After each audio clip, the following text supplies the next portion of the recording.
speak English, that would move.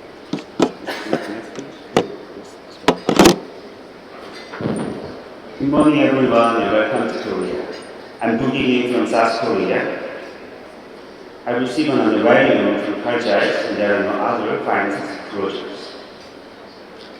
As you may know, 2025 is the year of the snake in the Korean Jodhbir.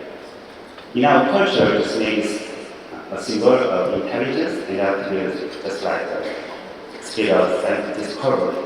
With that in mind, I'm very honored to share my latest findings with you today. The topic of my presentation is how astigmatism correction is micro, which is more accurate is mine, a vector analysis. Since its introduction in 2011, my procedure has become a widely performed and effective procedure around the world. Numerous studies have demonstrated excellent clinical outcomes. Especially dry parameters such as TDU, and OSDI have shown better results in SMILE compared to FS LASIK. Corneal sensitivity and surface nerve density tend to recover better in SMILE compared to FS LASIK. SMILE also induces less evaporation compared to LASIK, which may contribute to improved visual quality post-operatively. However, there is a concern that SMILE tends to be less accurate in correcting astigmatism. Studies have shown that SMILE results being significantly higher visual astigmatism compared to other refractive procedures. In vector analysis, surgically induced astigmatism and magnitude of error was significantly lower in SMILE compared to other refractive procedures, indicating reduced astigmatic correction efforts. Difference vector and index of success was significantly higher in SMILE compared to other refractive procedures, indicating reduced precision in astigmatic correction. The correction index, which reflects overall accuracy of astigmatic correction, has been reported to be lower in SMILE compared to other refractive procedures.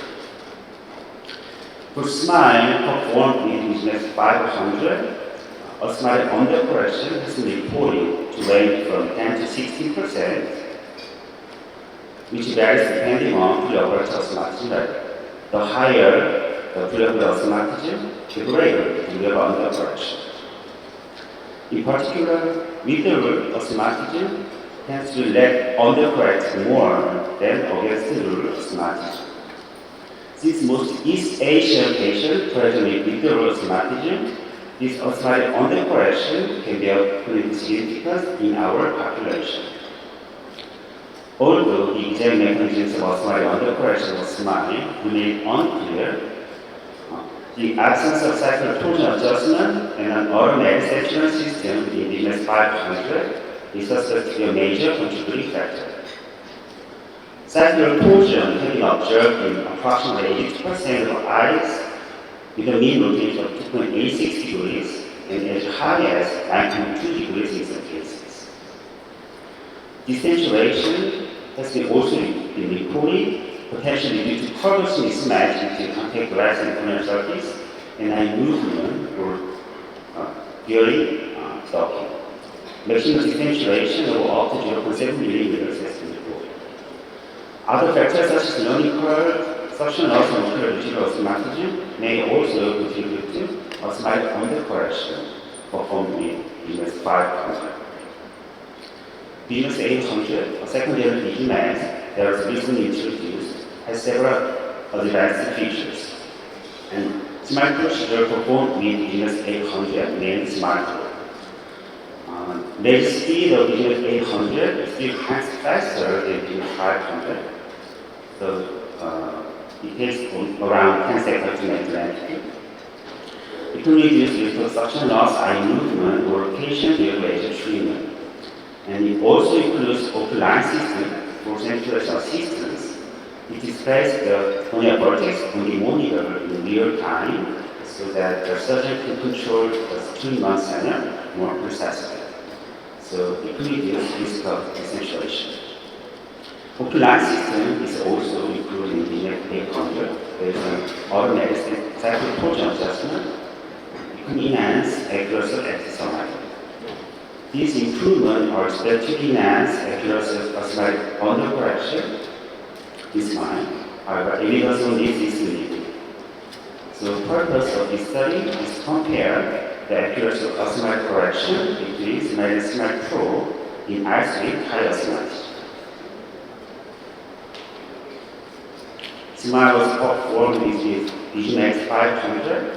SMILE Pro was performed with Vision X 800. Vision refractive outcomes were compared and data analysis was performed in eyes with preoperative high astigmatism. Then underwent SMILE or SMILE Pro. The same nomogram and same laser setting were used, and 3 months follow-up data were used for analysis.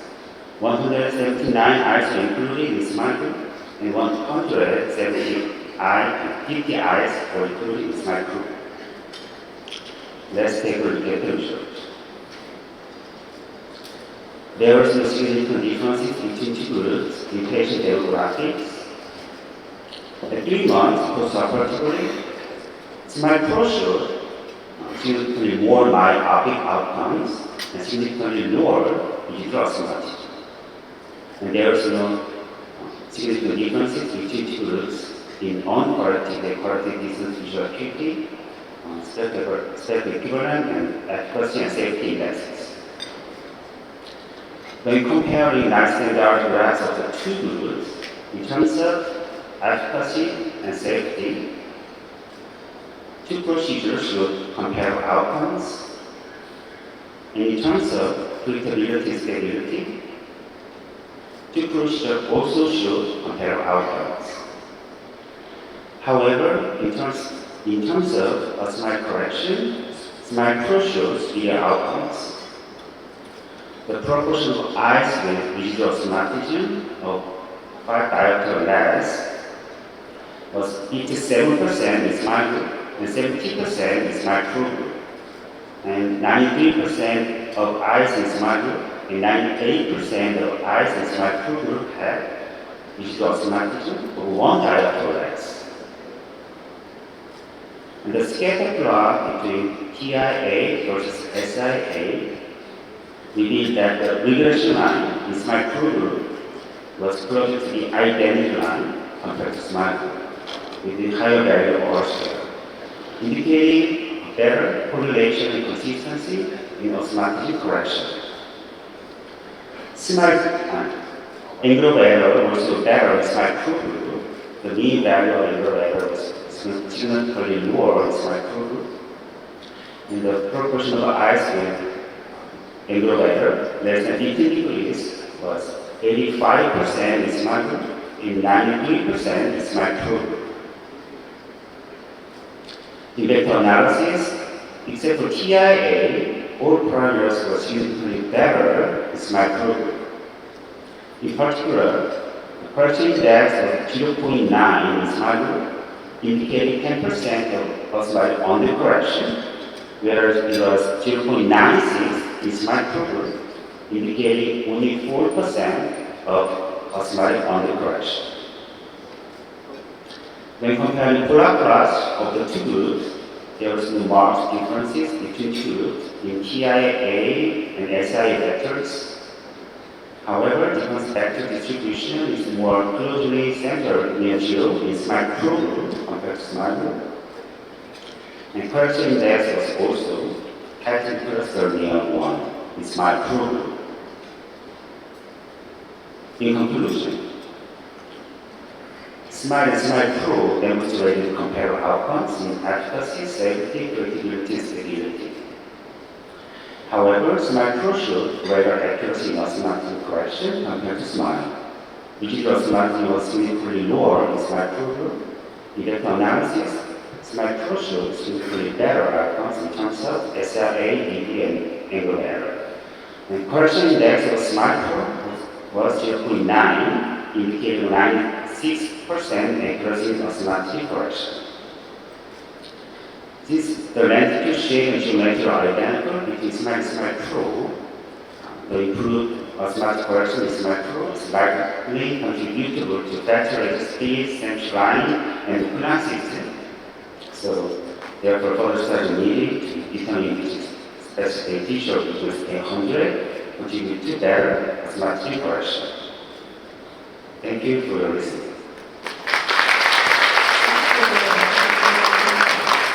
Is there any question from the audience? We have only one question about that. So I have a question.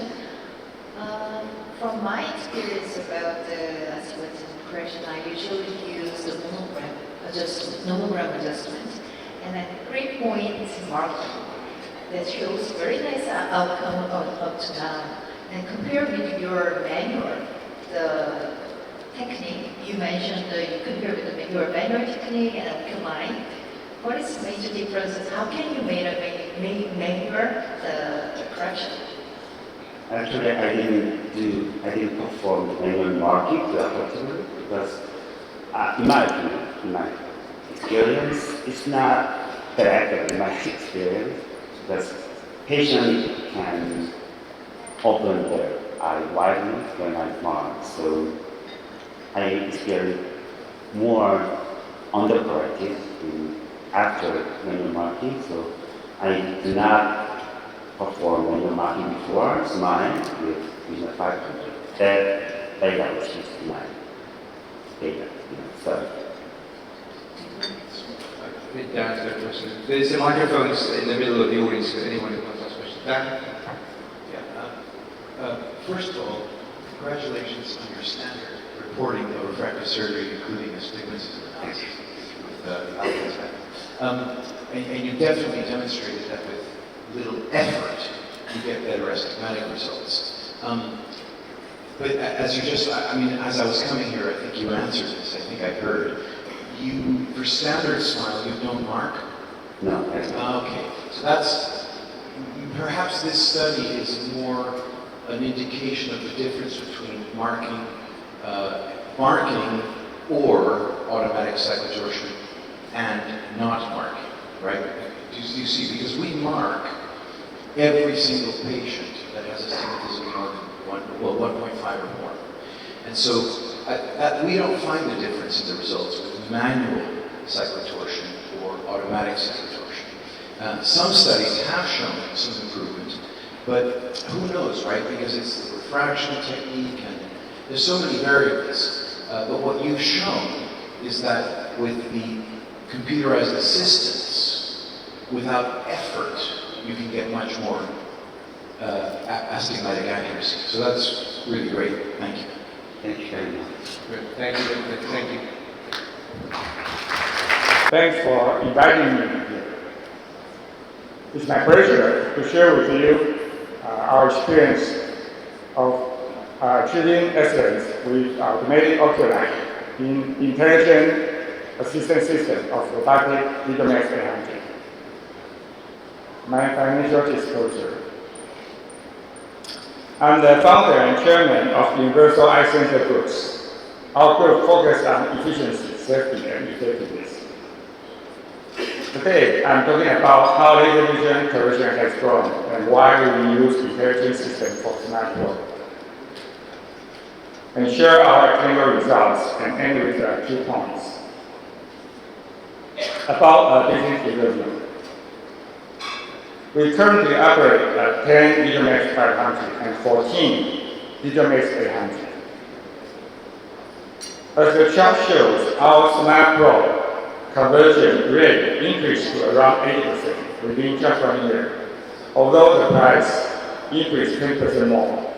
This dip of percentage is driven down a little bit because more cases are shifted for advanced presbyopia correction, like LVV.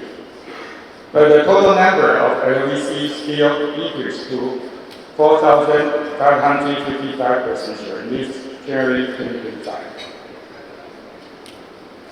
We are honored by our professional partnership size. Our synergistic partnership creates mutual growth. Universal Eye Centers is now a key science edtech smart protein center. Then this shows our commitment to excellence in eye care. Innovation. VisualMax 800 is intelligent assistant system, started with central lines guided for suggestion, and manual Oculign, which require preoperative manual mark for astigmatism axis, and intraoperative manual rotation of joystick for compensation of sacral rotation aligned to the preoperative marks. Now, Oculign is upgraded to be automatic compensation for sacral torsion. VisualMax 800 innovation integrates AI precision technology, including 3 steps. First, measure accurate planning data. Second, automatic. Enhance positioning capability for optimal alignment during treatment. Third, program. Incorporate AI to optimize treatment parameters automatically. So automatic data measurement and seamless connection can result in excellent clinical results. SmartBraw Evolution used Centerline as the first intelligent assistant system. It ensures precise visual axis alignment, monitors eye position in real time for dynamic adjustment, integrates preoperative data automatically, and avoiding errors. This brings stable and accurate treatment. Recently, SmartBraw used automatic Oculign as the second intelligent assistant system. It features automatic iris registration, rapid iris recognition and axis locking, real-time sacral torsion adjustment to ensure precise astigmatism correction. So it offers high precision for astigmatism correction. This surgical video demonstrates Centerline and Oculign in action. Centerline aligns the laser with visual axis via foveal reflex, key in large angle copper. Oculign measures the preoperative image with real-time eye position to control sacral torsion. As you can see, I repeated suction and try to move the center to the final visual center, as shown by the small blue dot. This case also demonstrates a large upper angle and high sacral rotation compensation of 6 degrees. Let me share our clinical results. Last year at Horizon 2024, we presented clinical results as shown on the slide. We have shown better accuracy and safety data with SmartBraw of Centerline and manual Oculign compared with Smart. Now, we explore new insights with automatic Oculign for even better patient outcome. We also compare the previous results of SmartBraw with manual Oculign as Group 2 and Smile as Group 3. The present study result is Group 1. Present study of Group 1 was from November 2024 to March 2025 with 110 eyes, receiving SmartBraw with automatic Oculign in 1 clinic by 1 doctor. Patients were followed up on 1 day, 1 week, 1 and 2 months. And we use that visualized software to analysis. This chart shows the distribution of spherical equivalent and cylinder in our treatment group, including 22 eyes with high astigmatism above 2 diopter. Our results at 3 months show excellent efficacy of post-operative ECGA in both groups, but slightly better in Group 1 with automatic Oculign compared with Group 2. The efficacy of ECGA better than 2020 is 100% versus 98.3%. The efficacy index EI is 0.98 versus 0.96. The safety index SI is 1.005 versus 1.02. There is no statistical significance between the two groups. The predictability is slightly better in Group 1 with automatic Oculign. As shown on the side, the accuracy is excellent in both groups. Also better in group 1 with automatic Oculign compared with group 2 with manual Oculign. 94.5% versus 89.6% within hyperdiopter. 100% versus 97.1% within one diopter. The stability is very good for both groups, with no change exceeding hyperdiopter in the 3-month follow-up. Results of astigmatism reflection are much better in the automatic group, with 97.3% versus 91.3% within hyperdiopter. The TIA versus SIA and reflective astigmatism angle of error are both quite good and similar for both groups. The double angle vector diagram reveals significant dark astigmatism improvement in both groups, as you can see on the chart. In summary, we compare 3 groups' results. Group 1, VisualMax 800 with automated Oculign. Group 2, VisualMax 800 with manual Oculign. Group 3, VisualMax 500. Group 2 and 3 were previous results shown in Horizon 2024 last year.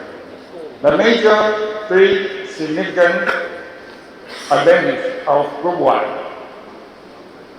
are, first, efficiency in UPDA with 1% over 2020.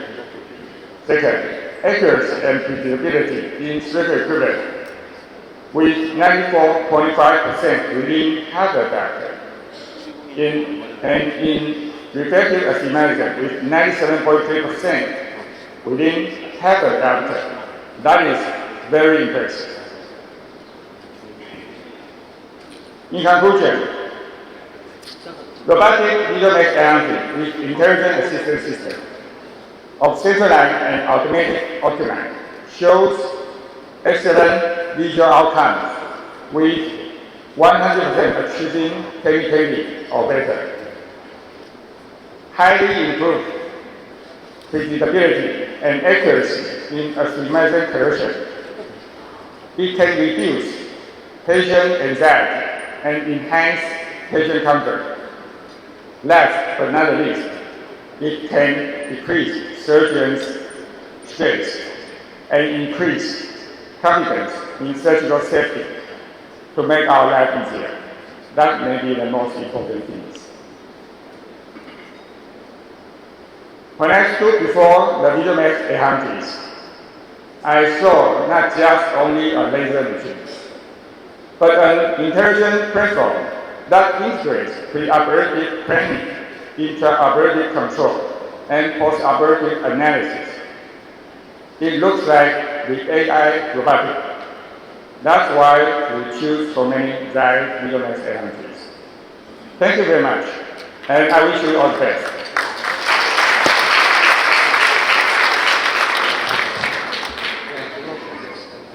So I'll just ask one quick question. You showed on an earlier slide that you have quite a few VisualMax 800 machines. The data that you showed with the Oculign is, I presume, for one machine when I looked at the number of cases. So is that reproducible have you analyzed the same data set amongst the different machines? Because I presume there are different surgeons, different refractory, you must have a lot of optometrists entering data from there, so you're going to get a standard deviation and a variation in entry. So does this data stand up with when you analyze data from your other machines as well? Thanks for the question. I think we just had this automatic Oculign for only 6 months. I think we are going to do that in the later between different opticians and surgeons and between different centers. That'll be quite interesting. Yeah. You have a lot of machines, so but I think, according to our observation, since our introduction of the automatic Oculign, the response or feedback from our surgeons are fantastic. They all impressed that their result improved very much. Thank you very much. Thank you. Thank you. Thank you. Thank you. Good morning, everybody, and thank you for inviting me to speak on this very interesting topic. So, what's the hype about smile hyperopia? So we know that hyperopic treatments are notoriously difficult because of, there's a discrepancy between the manifest and the latent hyperopia measurements. There's always an element of regression, and treating on the visual axis is absolutely pivotal to getting a good result. We know from Dan's study that hyperopic treatments with the MEL 90 gave us excellent results from the study. These are the results that we produced. So we know that treating high degrees of hyperopia up to 6.5 diopters is still safe, accurate, and gives great results. We all love smile, we love doing smile, and I assume that a lot of people here do smile, and that's been proven to be very popular, and as a consequence it's become very popular globally. We know that the results from if you compare myopic LASIK and myopic smile, get similar results. But the question is, why do we love smile so much? And really it's because it adds all these little elements and gives us a point of difference with LASIK. Particularly less high order aberrations, less dry, and now we use the central line and Oculign, as you heard from our previous speakers, you get better outcomes. So what about smile in hyperopia? So this is Dan's multi-center study with 374 eyes, with a 12-month follow-up. We know from the study that he got excellent results, and if you compare the two, the LASIK and the smile studies, they compare very favorably, with the smile outcomes being slightly better. So the big question is hyperopic smile just hyperopic LASIK with no flap? Well, not only are we getting the benefits that we get from myopic smile, but there are 4 key elements which make hyperopic smile very appealing, and that's number 1, a bigger effective optical zone, number 2, you're going to get less regression, number 3, better centration and better astigmatic control. So we know that if you really want to get good results from the hyperopic treatments, you need a large effective optical zone, and that really includes a wide, smooth, optically blended transition zone with a low gradient curvature, which will lead to less regression. So let's look at how do we get an effective optical zone with SMILE. We know that it's a 6.3mm optical zone with a 2mm transition zone, so how could that possibly be the same as a 7mm effective optical zone?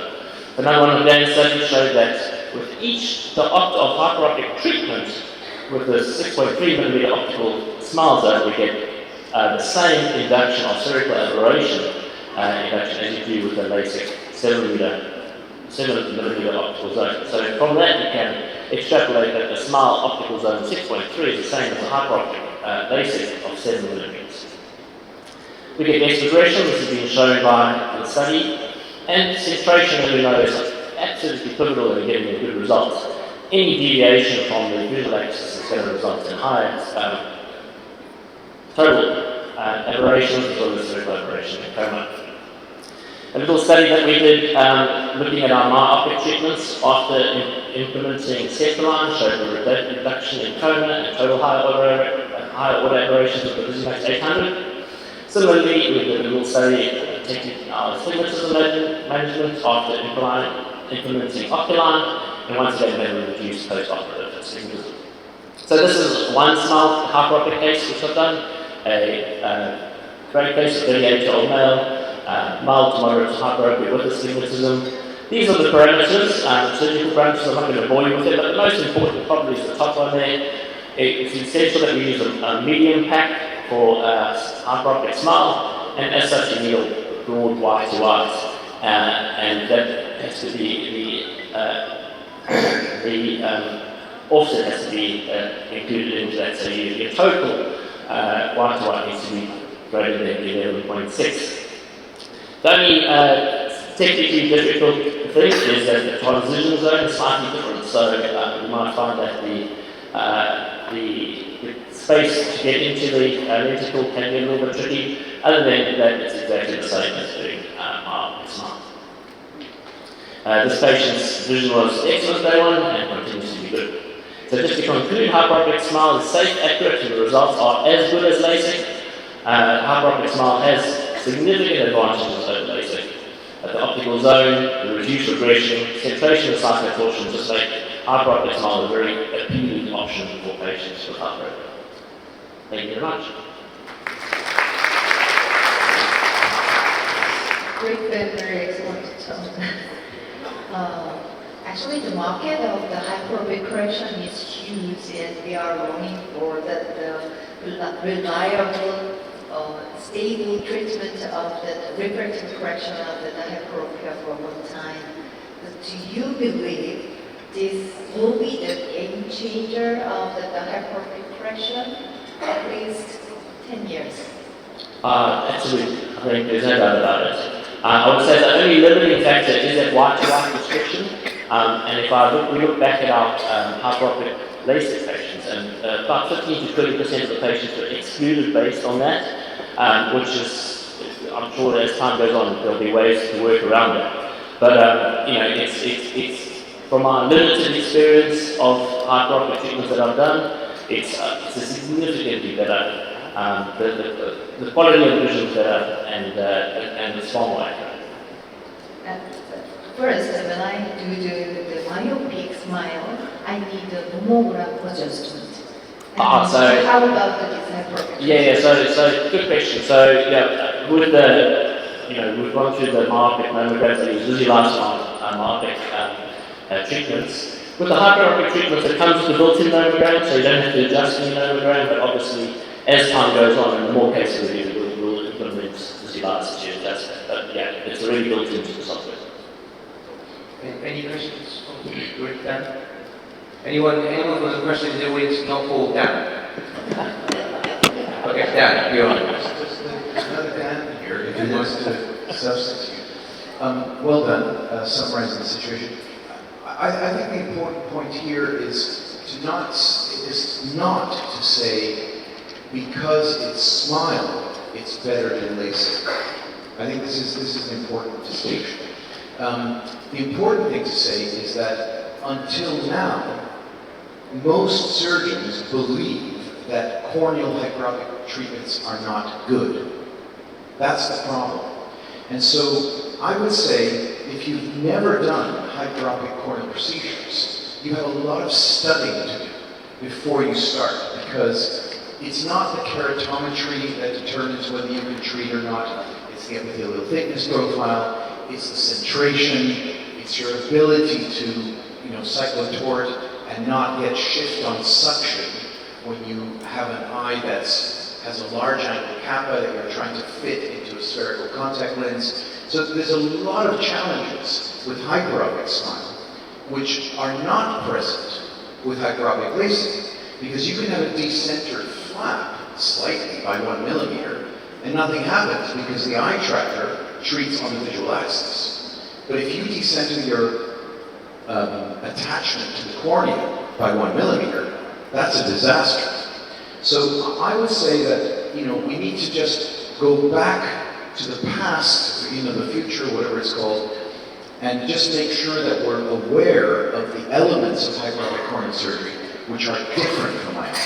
And if you're someone who has never really considered hyperopic treatments, please read the literature on hyperopic LASIK first, because otherwise you will come across all the same problems with hyperopic smile. Now, of course, the advantage of smile is that, well, there's less dry eye, and there's no flap. So, of course that's an improvement. But let's not say that now we can do corneal treatments on the hyperopia just because of smile. I think that's a little bit of a jump. And Julie, just wait there. And Julie just asked some of the questions about, just maybe the top one, about can you treat, I presume the answer is obviously yes, can you treat hyperopic smile? And the input, different parameters, well, programming I presume would be different anyway. So you can take the nomogram as well, the last one, the second one as well. Yeah. So I'll just go to number 2 there. So the hyperopic treatments, they've really got different settings which are automatically put into the software. So on if you use the software, you plug in a hyperopic treatment, they're already there.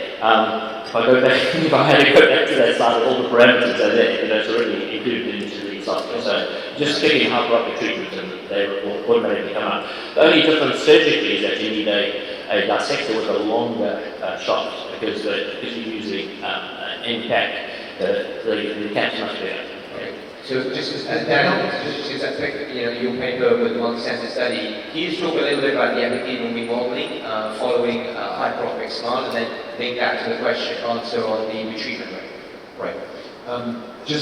Before I say that, the nomogram that is currently in the installation is the nomogram that was derived from the international multi-center trial. And so, in my clinic, for example, we entered the exact refraction with our push cylinder refraction protocol directly into the Visumax, and we're on target. So that's for us. So if you follow the refraction protocol which we published, you will be able to use the exact same nomogram that's inside the laser. And if not, well, then you have Visualize to adjust it for you. So you were asking about epithelial remodeling. Yeah, so epithelial remodeling is, well, it's exactly what you would expect is the answer. And epithelial remodeling is proportional mainly to the rate of change of curvature of the cornea. And so, for example, in myopic LASIK versus myopic smile, the epithelial remodeling is very different. And that's because of the minimum thickness in the periphery, which causes a step which basically trips the epithelium. And then you get less central thickening. That's why if you do a -8 LASIK, you expect the patient to be plus 0.75 on day 1 to be planar in 3 months. Whereas if you do a -8 smile, you expect the patient to be plus 0.25. There's very little change in the epithelium. In the hyperopic profile, we have tried to imitate the excellent MEL 90 LASIK profile. But as Anton pointed out, in one of our studies, we discovered that when you program a 6.3 millimeter zone with SMILE, with a 2 millimeter transition, you actually get an effective 7 millimeter zone that you would get. In other words, you get a larger zone than if you programmed 7 millimeters with LASIK. And that's because the epithelial dynamics are different. And so, short of explaining the different rate of change of curvatures, the transition zone is more effective with SMILE. And that's because we don't have the loss of energy in the periphery, which we get with an extra laser because of projection measures. So there's more fidelity in the transition zone in hyperopic lenticules. And therefore we believe that's why we get less contraction of the optical zone. And so you could program 6.3 and get a larger zone with SMILE than if you program 7 with LASIK. Great, thanks. Thank you, thanks, Anton. Thank you. So let's thank all the speakers for the excellent talk for the session. We're going to invite the next chair for the next session, which is going to be on camera. It's going to be Sri Ganesh, Dr. Kuan. Thank you. I'm so honored to be here and presenting these topics. And thank you for guys having me here. There are so many Q&A and conversation about the Hyperopic smile previous presentations, and I feel that Hyperopic smile is very, very hot topic in this time. Anyway, go to my presentations. Can you move? It doesn't work. Can you help me?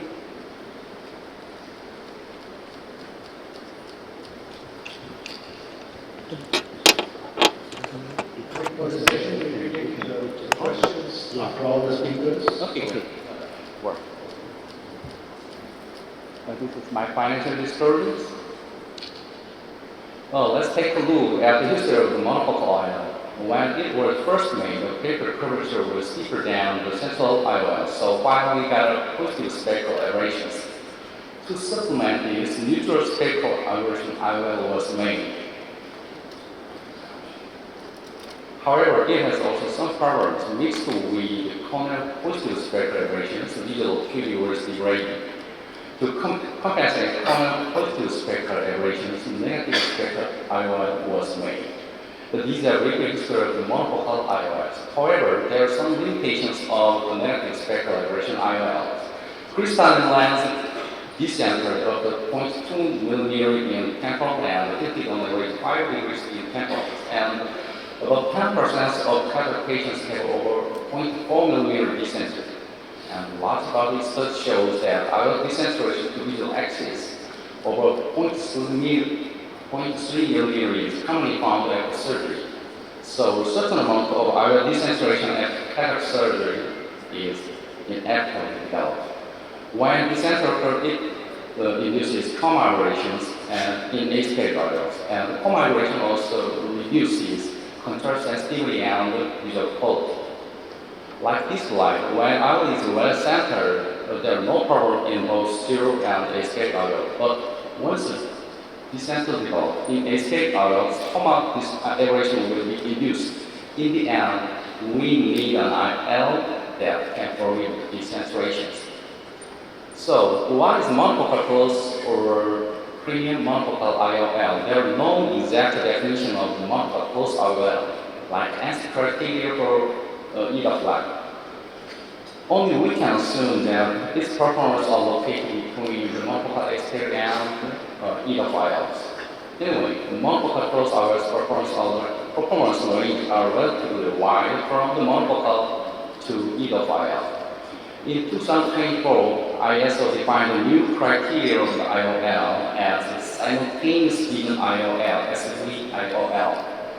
Firstly, these are divided into two categories as partial angle field and full angle field. You can see left side of the table and partial angle are divided three categories: narrow, enhance, and expand, according to the angle field at 0.2 log visual acuity and 0.3 log visual acuity. I think multiple close IOLs performers are located between narrow and enhanced category, and astigmatic monofocal IOL located at narrow category main. However, some monofocal IOLs are located in the enhanced category. Let's talk about the 621P. The 18th size of the astigmatic concept is composed of central negative spectral aberration to correct positive corneal spectral aberration and the gradual transition to overall neutral spectral aberration, which forgives desaturation of the IOL. This is the size of the ZO technology. This is spectral aberration change in more detailed situations. As you can see, in mesotic conditions, spectral aberration change is more pronounced and very interesting. And this is specifications of the Lucy IOLs. This material is a hydrophobic acrylic with a hyperopic surface and a relatively low refractive index of 1.49 and a high A number of 51 compared to other hydrophobic IOLs. This makes less chromatic aberrations and the surface reflections, so finally get clear visual acuity. And they have a low PCLA with 360-degree square edge designs. And the Lucia 61P has three characteristics. First, deformation of zero technology, and second is reverse optical junctions for high capture speed and low AP movement. It gives less cost effort to refract change. Lastly is a fully preloaded research injector, which gives more community use.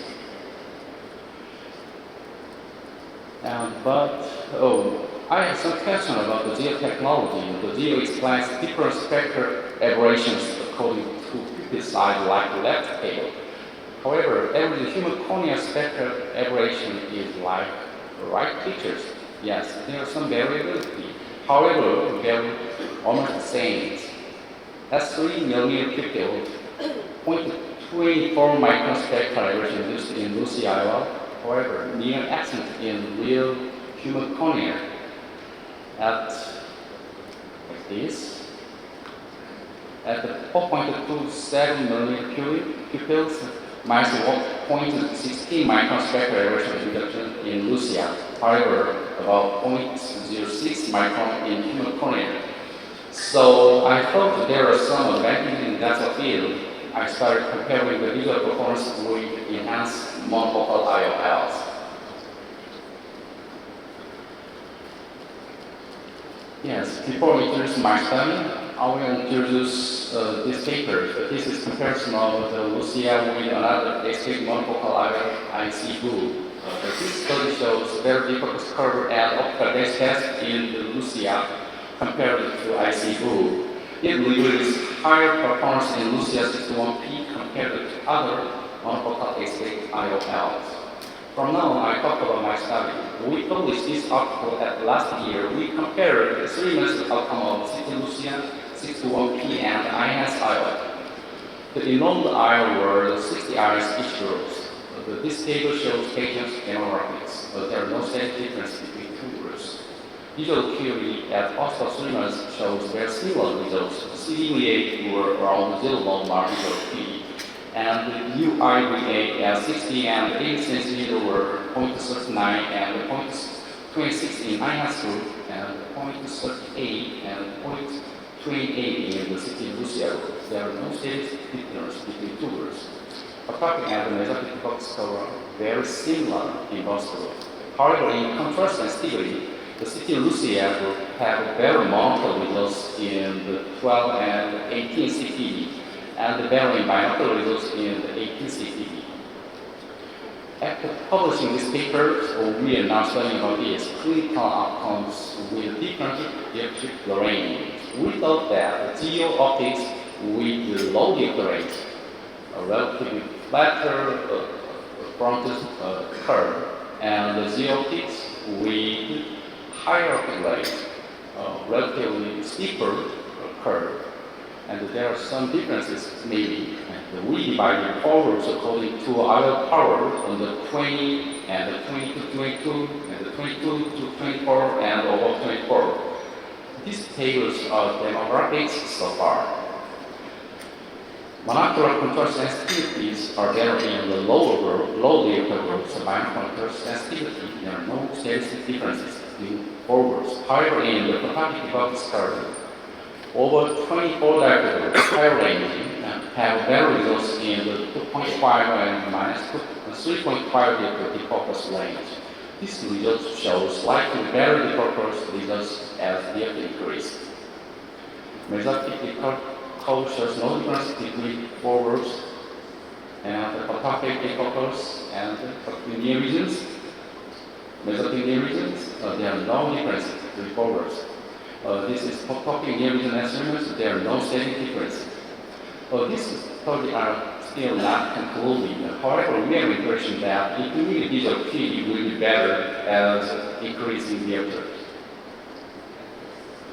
Conclusion: CT Lucia 61P have a good visual performance. Comparing with enhanced monofocal IOLs, there are no difference in visual performance. Usually, patients accounts expectation accompany increasing financial burden because the Korean market is different speed between two groups. And furthermore, minimalism with CT Lucia will help to get a wide depth of focus and increase patient satisfaction. Now we are studying about clinical results according to our powers, and we'll tell you about these results very soon. Thank you very much.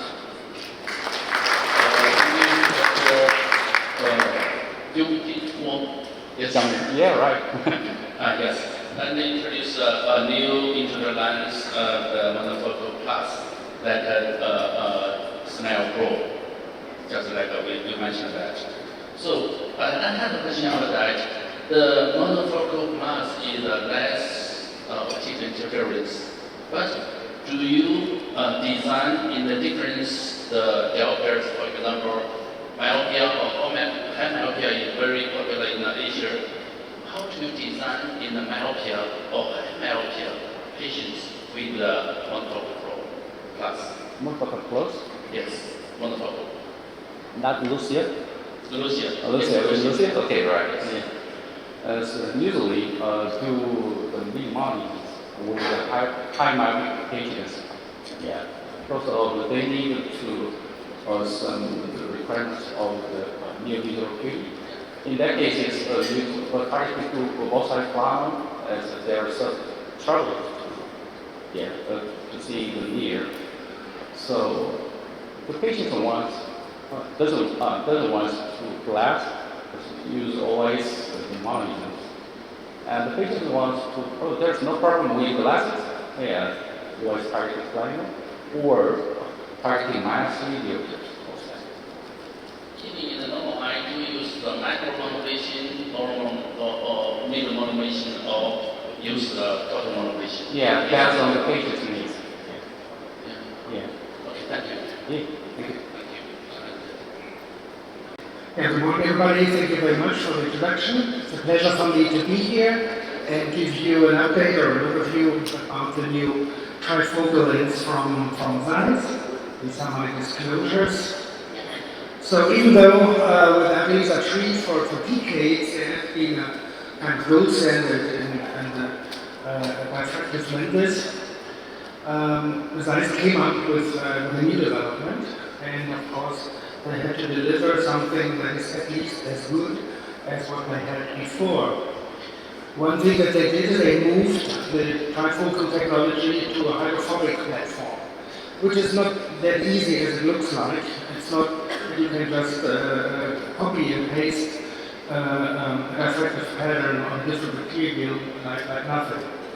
They did some little changes, and I will tell you a little bit about it, especially the aberration neutral optics are important here. And last year it came out in Europe first for a limited market release.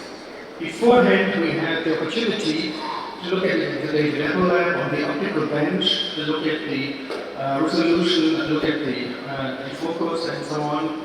And I can show you a couple of things that are quite interesting. So the Elana is aberration neutral, and with that it is actually quite robust against decentration. For example, if you see here a comparison of the Amelisa tree, the green line, and the blue line is the Elana, you can see that even if decentration increases, we still keep the same quality of vision here, or the same image quality, as you can see. Another thing they did, they enhanced a little bit the light utilization for the near, and on the simulated defocus curve you can see the blue line here in the near area between -2 and -3 is a little bit higher than the one of the Amelisa tree.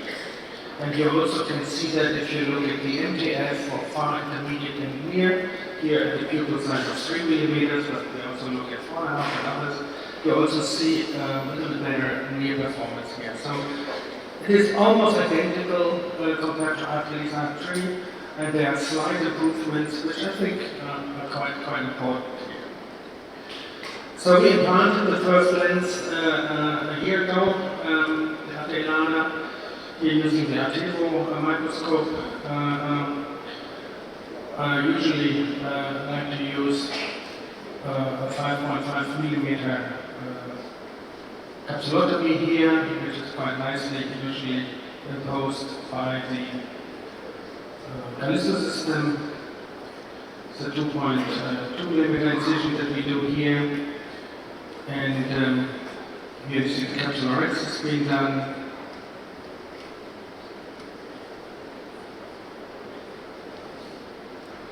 With this little ring, you can do a lot of very precisely, almost looks like a femtorhexis.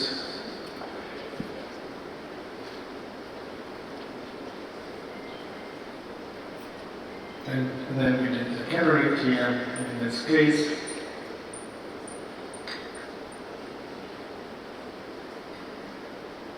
Yeah, there you go.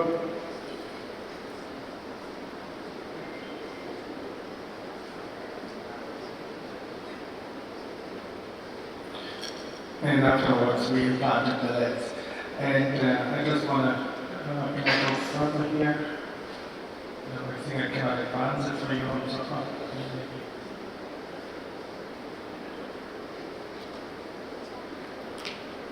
No. Okay. So we have to go through the whole case. Now we are done. In contrast to the hydrophilic Amelisa tree, which are usually planted only under irrigation, we use some viscoelastic here, in order to implant the Elana. As you see, I do a very thorough cleaning here. Here you see the Elana in the injector, giving some elastic on it.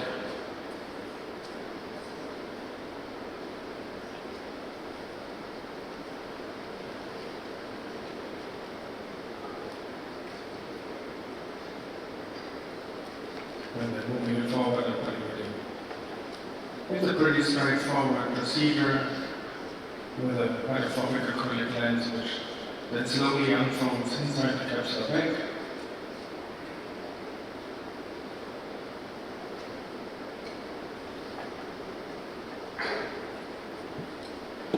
So this is the same material as the Lucia, so it unfolds quite nicely. Then the lens is centered very well inside the capsule.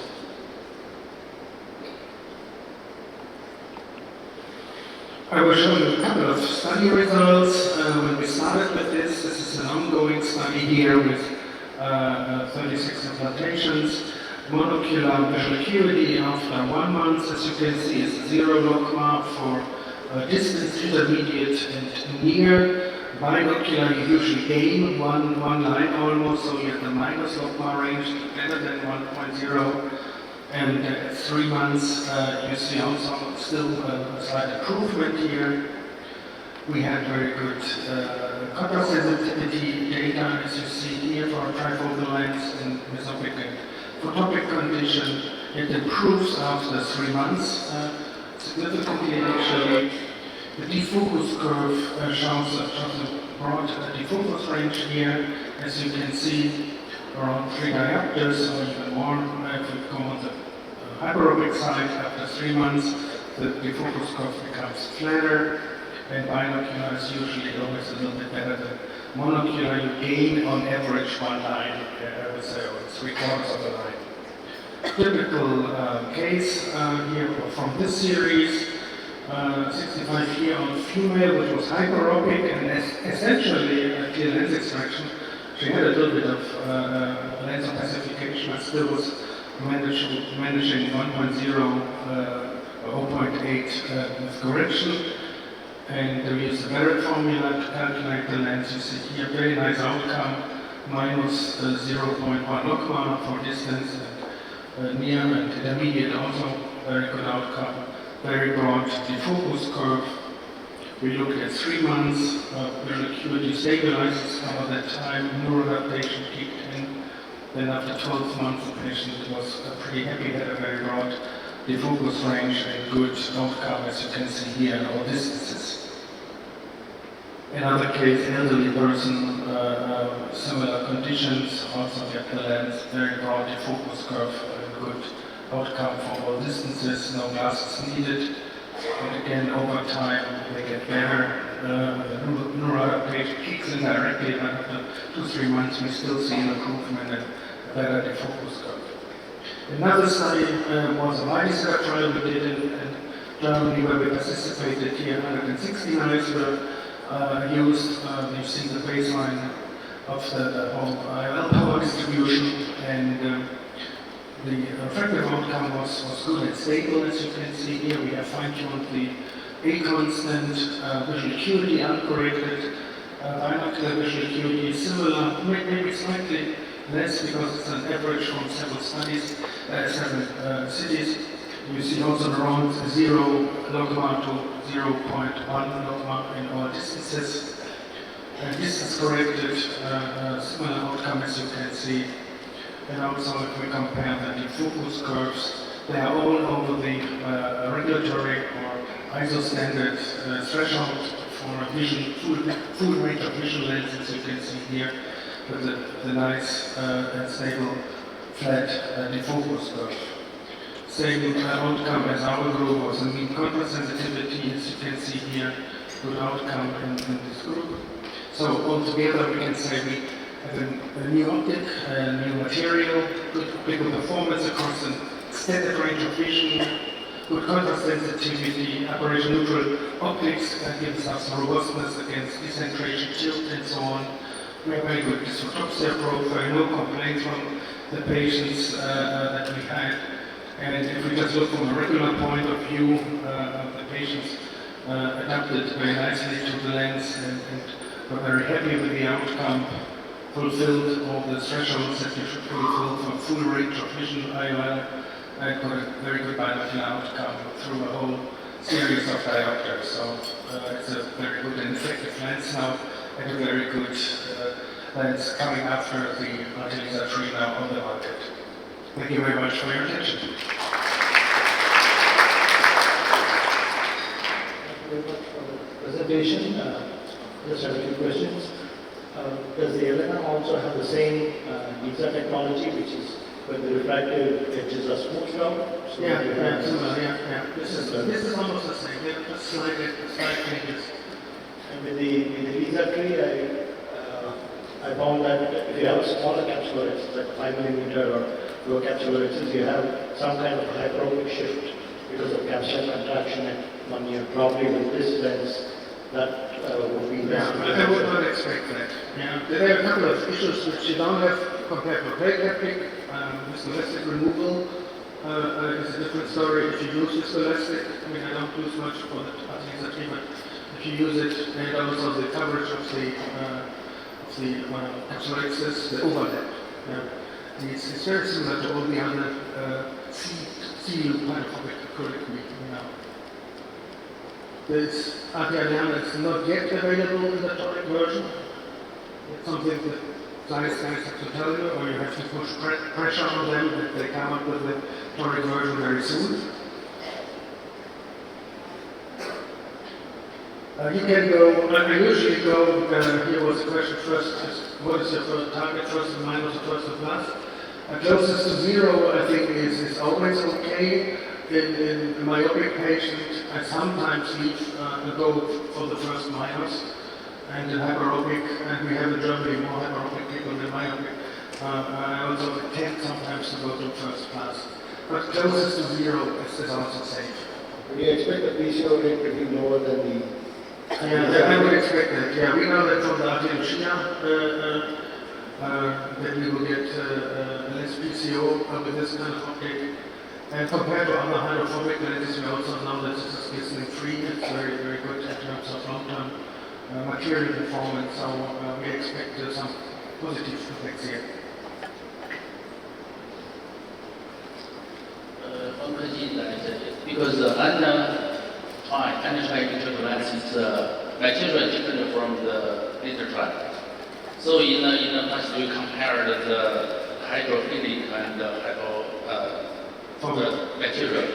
So the laser tray is better in the light interference compared to the hyperbolic materials. Is there any difference in your clinical data compared to the laser tray between lens? Well, we didn't do a clinical head-to-head comparison. We just did on the lab. Yeah, and there you have seen there was only a difference in terms of a slight better MTF in the near. That was the difference. But this will translate in the long run, I guess, also in a little bit better near performance, which may be interesting, especially in China, for the more myopic population. Yeah.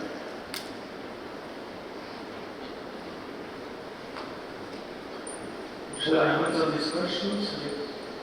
Would you consider this for my hyperopia? How do you know I'm hyperopic? Well, anyway, you can do that. When would you recommend to prefer the Lara over the Lisa Elana? The Lara is the EDOF plate haptic form. I would recommend to prefer it over. It's a different patient group. So if you want to have spectacle independence, you have to go for a trifocal lens. If that is not the case, if other issues are more important, the EDOF lens has its advantages. You can also combine the lenses, putting in one eye the Lisa and the other the Lara, which can also be a good match. And you can actually do that also with the Elana. And the other lenses is possible. The diffractive situation is the same, but it's a different material. But I don't think patients will complain and say I have completely different lenses. How operation neutral is better than operation correcting? It's related to that operation correcting lens. If it decenters, it can reduce image quantity. If it's decentered significantly, we're not talking about a small amount, but if it decenters more than 0.5 millimeter, it will have an. Thank you very much. I think we'll move on to the next speaker, and I would like to invite Don Heerden to give his talk on sneak review at Elana and Oculign.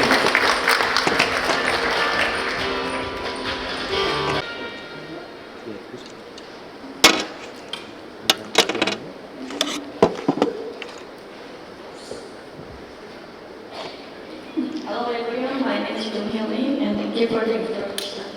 I'm happy to be here to have an opportunity to share my experience about Elana in Korean eyes.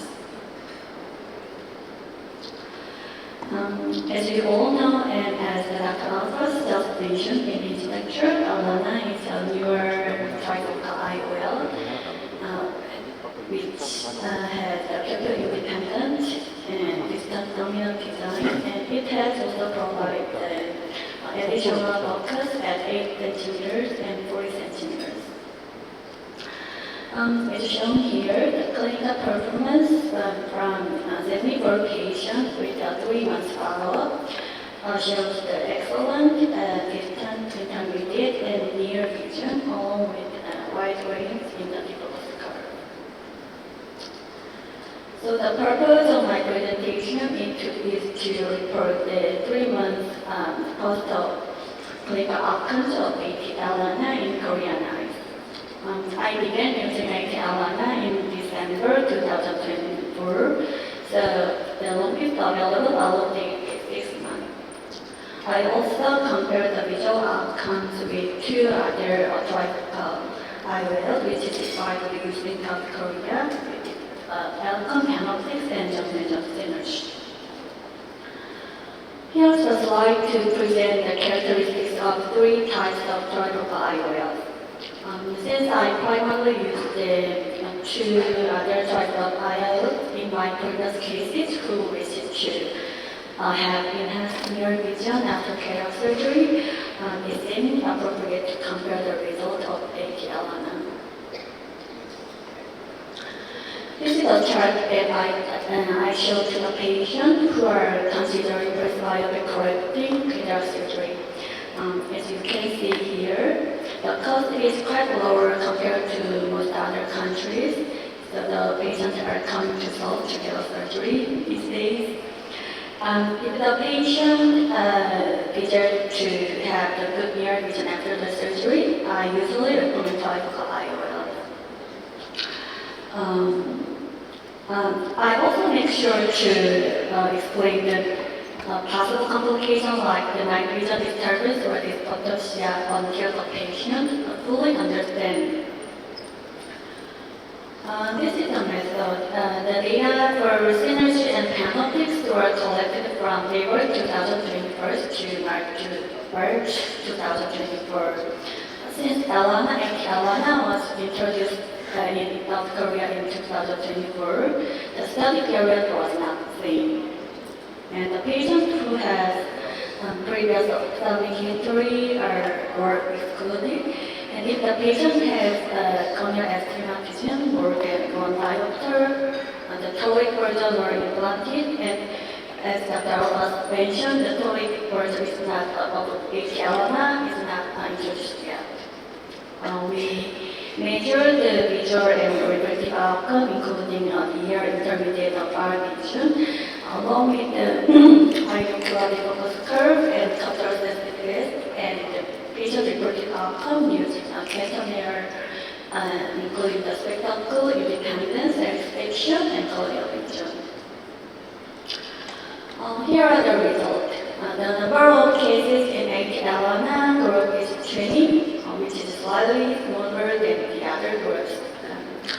In the pre-operative demographics, there were no significant differences in visual acuity or inflection among three groups.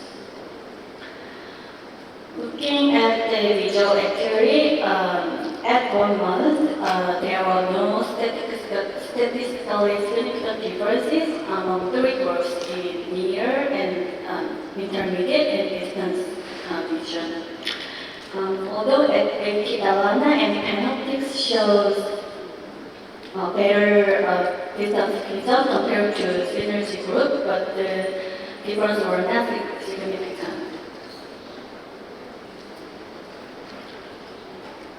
And near and intermediate vision outcomes were comparable all three groups. And 3 months, and the trend of the better distance vision in Elana and Panoptics groups compared to synergy persisted and reached the statistical significance. In contrast, synergy demonstrated better performance in near and distance vision than in Elana and Panoptics, although the differences were not statistically significant. The table shows the reflective error using formula. AT Elana usually slightly hyperopic prediction error. However, comparing the reflective error, there were no significant differences in the mean absolute error among the three groups. This is the defocus curve of AT Elana. As you can see, the maximum visual acuity is 0 diopter, and the visual acuity better than 0.2 logmar diopter logmar across the defocus range rather than 4 diopter. It's very similar with the previous clinical data provided by the company. Compared to the other trifocal IOLs, the intermediate vision was slightly reduced around -2 diopter, but still remained at approximately 0.1 logmar. Near vision at 3.0 diopter was comparable among all three IOLs. At 3 months, the defocus curve was much smoother without any dips. Notably, visual acuity remained better than 0.2 logmar across defocus range of approximately 5 diopter. Compared to the other trifocal IOLs, AT Elana, the green dark blue line demonstrates the wider defocus curve compared with the Panoptics group, the yellow line.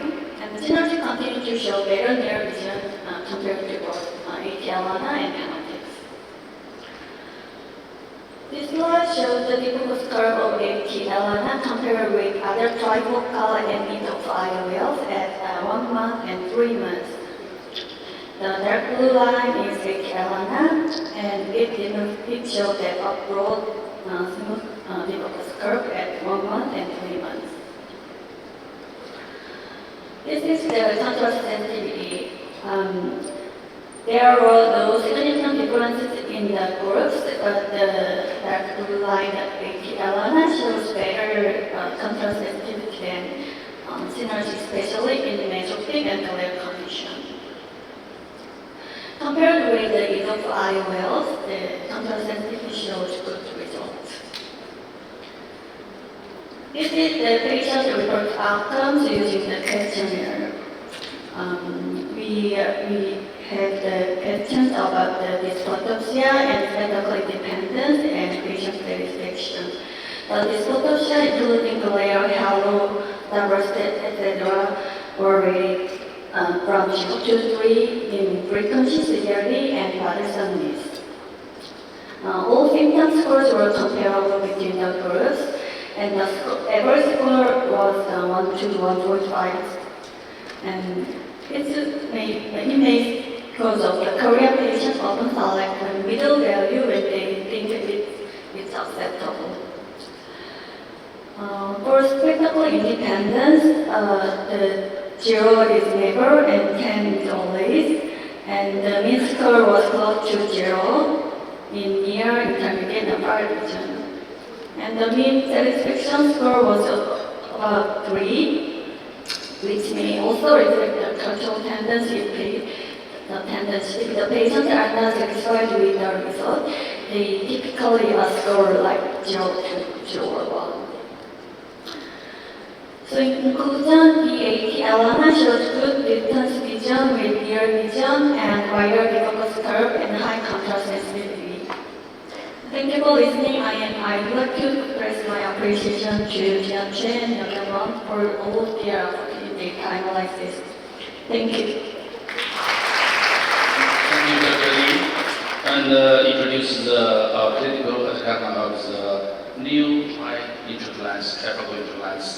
But I'm very interested in you can compare the laser tree and the under tree. That is valuable for many doctors because laser tree we already use many cases. And why we transfer from laser tree to the under tree into lens? Did you choose? You choose which one? Because I don't like the hydrophilic and the flat type IOL, so I don't have. Why? PCO. Yeah, PCO. But PCO in the older patient is similar. The mainly correlation with age. If it's over 60 years old, 70 years old, 80 years old, that patients have no PCO, whatever you use. Hyperopic or hyperopic is the same. Only in the younger patients that the difference in the activity. I'm not confident in using the hydrophilic IOL actually. I have another option to the older patient or younger patient. Then I did not use the research previously, and I like the zero type IOL. That's not question.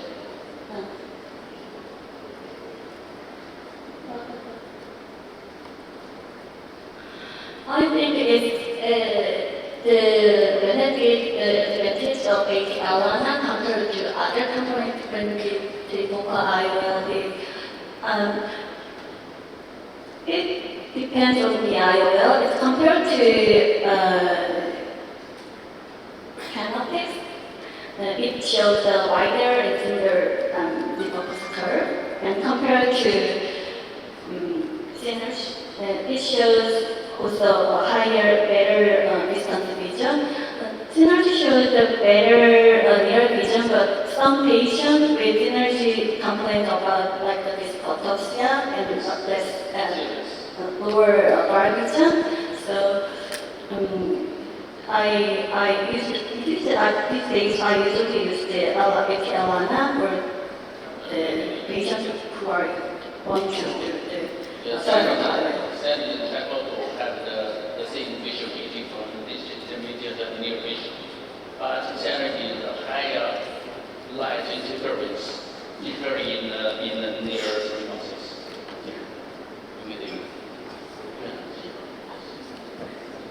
I find that in the synergy, the patients complain of more dysphotosia at night compared to the panoptics or the laser, not yet using them. Actually, the result did not show the statistical difference between the IOLs, but one of many patients are strongly complaining about the dysphotosia after that experience. It's not easy to use the IOL. Do you find that pupil size makes a difference? Because again, with the panoptic.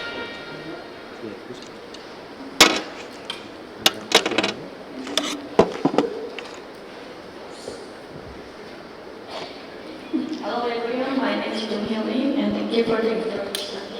I'm happy to be here to have an opportunity to share my experience about Elana in Korean eyes.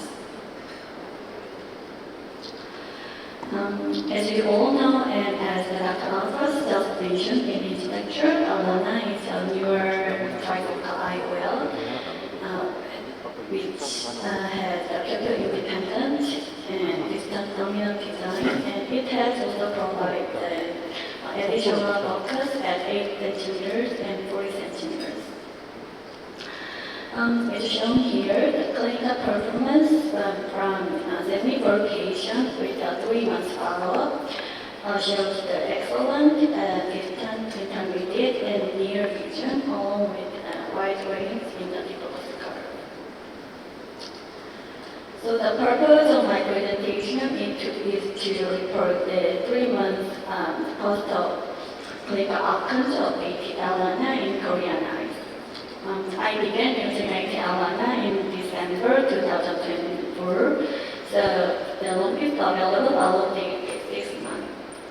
I also compared the visual outcomes with 2 other trifocal IOL, which is widely used in South Korea, Anton and Jeong. Here's a slide to present the characteristics of 3 types of trifocal IOLs. Since I primarily used the 2 other trifocal IOLs in my previous cases who wished to have enhanced near vision after cataract surgery, it seemed appropriate to compare the result of Elana. This is a chart that I showed to the patient who are considering presbyopic correcting cataract surgery. As you can see here, the cost is quite lower compared to most other countries, so the patients are coming to Seoul to get a surgery these days.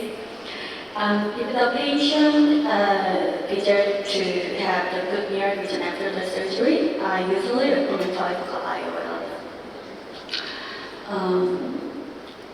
I also make sure to explain the possible complications like the night vision disturbance or dysphotopsia until the patient fully understands.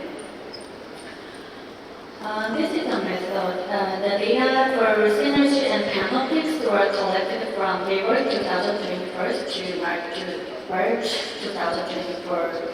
Since Elana was introduced in South Korea in 2024, the study period was not the same. And the patient who has previous ophthalmic history were excluded. And if the patient has corneal astigmatism more than 1 diopter, the toric version were implanted. And as Dr. was mentioned, the toric version is not Elana is not introduced yet. We measure the visual and refractive outcome, including near, intermediate, and far vision, along with the high-quality focus curve and Quatera sensitivity, and the patient-reported outcome using a questionnaire, including the spectacle, independence, inspection, and corneal vision. Here are the results. The number of cases in Elana group is 20, which is slightly smaller than the other groups. In the pre-operative demographics, there were no significant differences in visual acuity or reflection among 3 groups.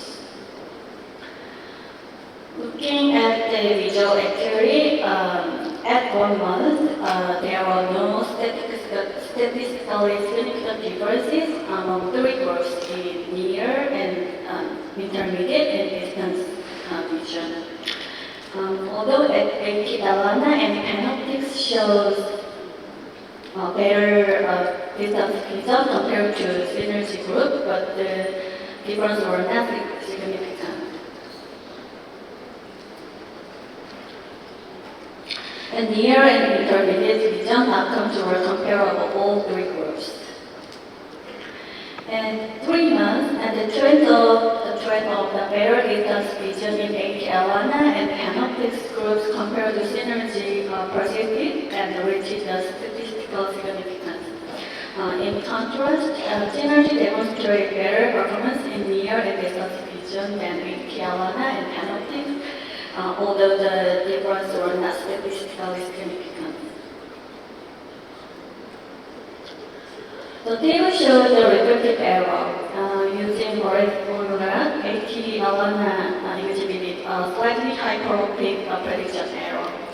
However, comparing the refractive error, there were no significant differences in the mean absolute error among the 3 groups. This is the focus curve of Elana. As you can see, the maximum visual acuity is 0 diopter, and the visual acuity better than 0.2 logmar diopter, logmar across the defocus range rather than 4 diopter. It's very similar with the previous clinical data provided by the company. Compared to the other trifocal IOLs, the intermediate vision was slightly reduced around -2 diopter, but still remained at approximately 0.1 logmar. Near vision at 3.0 diopter was comparable among all 3 IOLs.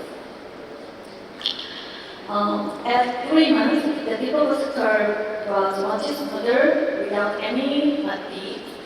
Notably, visual acuity remained better than 0.2 logmar across defocus range of approximately 5 diopter. Compared to the other trifocal IOLs, Elana, the green dark blue line, demonstrates the wider defocus curve compared with the Panoptics group, the yellow line, and the synergy continued to show better near vision compared to both Elana and Panoptics. This slide shows the defocus curve of Elana compared with other trifocal and EDOF IOLs at 1 month and 3 months. The dark blue line is Elana, and it shows that a broad smooth defocus curve at 1 month and 3 months. This is the contrast sensitivity. There were no significant differences in the groups, but the dark blue line at Elana shows better contrast sensitivity than synergy, especially in myopic and glare condition. Compared with the EDOF IOLs, the contrast sensitivity shows good results. This is the patient-reported outcomes using the questionnaire. We have the questions about the dysphotopsia and spectacle independence and patient satisfaction. The dysphotopsia, including glare, halo, diversity, etc., were rated from 0 to 3 in frequency, severity, and bothersomness. All symptom scores were comparable between the groups, and the average score was 1 to 1.5. And it may because of the Korean patients often select the middle value when they think it's acceptable. For spectacle independence, the 0 is never and 10 is always, and the mean score was close to 0 in near, intermediate, and far vision. And the mean satisfaction score was about 3, which may also reflect the cultural tendency. If the patients are not satisfied with the result, they typically score like 0 to 0 or 1. So in conclusion, the Elana shows good distance vision with near vision and wider defocus curve and high contrast sensitivity. Thank you for listening. I'd like to express my appreciation to Jiwon and everyone for all of their effort in data analysis. Thank you. Thank you, Dr. Lee.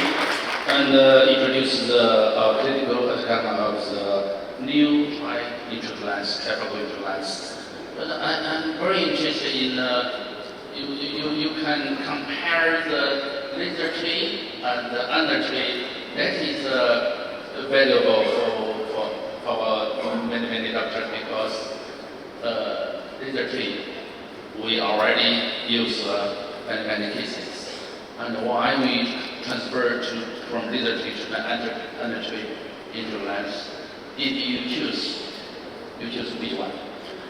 Because actually I don't like the hydrophilic and the plate type IOL, so I don't have Why? PCO. Yeah, PCO. But PCO in the older patient is similar. The mainly correlation with the age. If it is over 60 years old, 70 years old, 80 years old, that patients have no PCO, whatever you use. hyperopic or hyperopic disease. Only in the younger patients that have difference in activity. I'm not confident in using the hydroponic actually. I have another option to the older patient or younger patient. Then I did not use the research previously, and I like the zero type iron. That's a question.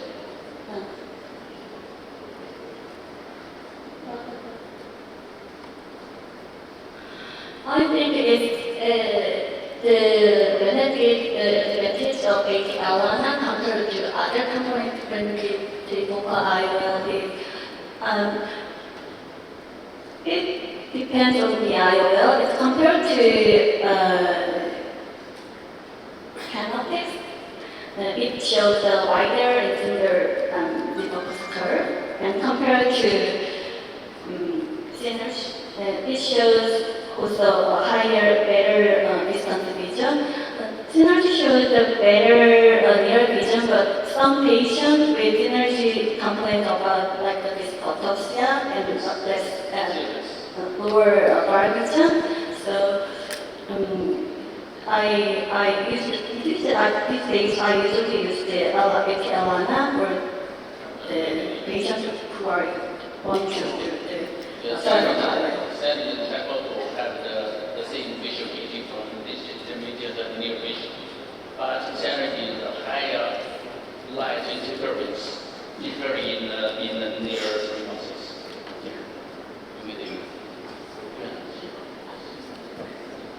I find that in the synergy, patients complain of more dysphoria at night compared to the panoptics or the laser, not yet using Elana. Actually, the result did not show the statistical difference between the IOLs, but one of many patients are strongly complaining about the dysphotosia after that experience. It's not easy to use the IOL. Do you find that pupil size makes a difference? Because again, the panoptic. Good afternoon. And at the outset, I would like to thank Zeiss for the opportunity. I am a consultant at Zeiss Redefining, and now we will look at the Quatera 700, which is the latest phaco machine, what I call the no compromise system, and we will see why I call it the no compromise system. So what's new in phaco emulsification? Basically the Quatera 700, which is the latest machine from Zeiss. It's got what is known as a Zeiss patented water pump, which has 4 pumps. They are syringe-like membrane pumps, which provide synchronized exchange of infusion and aspiration. So there are sensors which actually measure the irrigation and the aspiration flow, and then compensate for leakage to maintain the preset IOP. So you have a very stable anterior-chamber during surgery. And of course, we are talking about digital integration. So this console is integrated with the IOL Master 700, the Callisto, and the operating microscope, the RTO 800 and 850 to provide a complete surgical cockpit. So it's very easy for the surgeon to have all the information at his fingertips. It also has something very unique known as power on demand and advanced pulse modulation. It essentially aims at reducing the effective phaco time. So the ultrasound automatically gets activated only on occlusion. So you kind of reduce your total phaco energy. And this is our OT, and you can see the surgical cockpit. You have the Quatera, and you have the Callisto, and then you have the RTO 700 screens. They're all connected, and the assistant can see the surgery on the Quatera. So it's very easy for him to know the steps and assist. And you have all the information on the screen of the RTO 700, the patient's name, the eye to be operated, the lens to be implanted, and all the parameters. So we did a clinical study and compared the performance of the Quatera 700 versus 2 other machines, the Centurion and the Signature Pro systems. And this was published in Clinical Ophthalmology.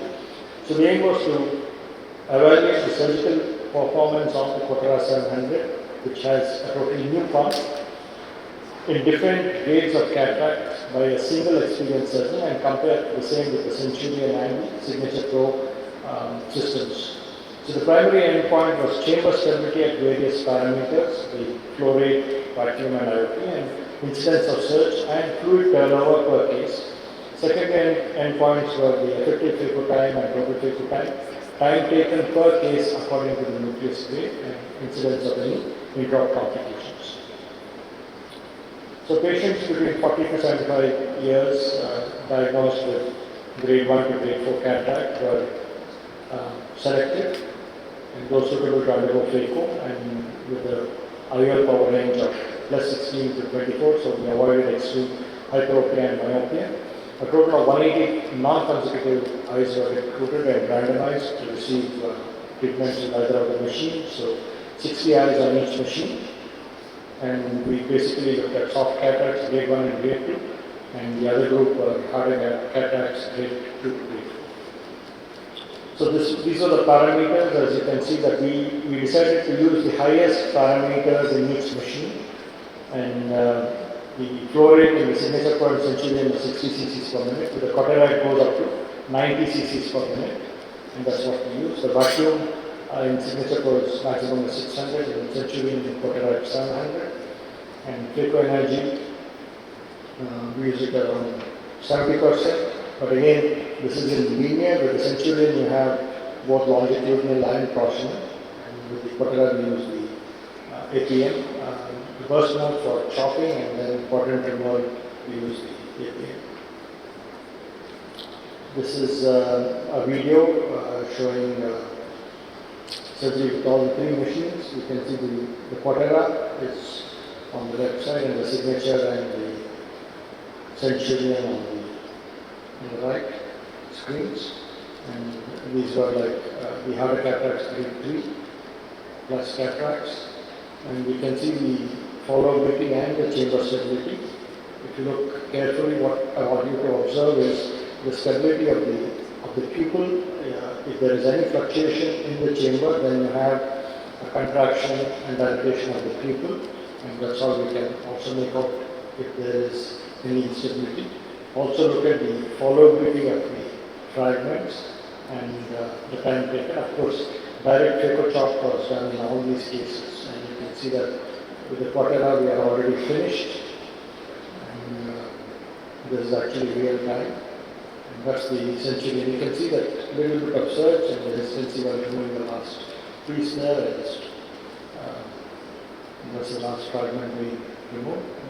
We used active-centric in the Centurion, but even then you can see my fluctuation there. And of course, the Signature Pro it was much slower.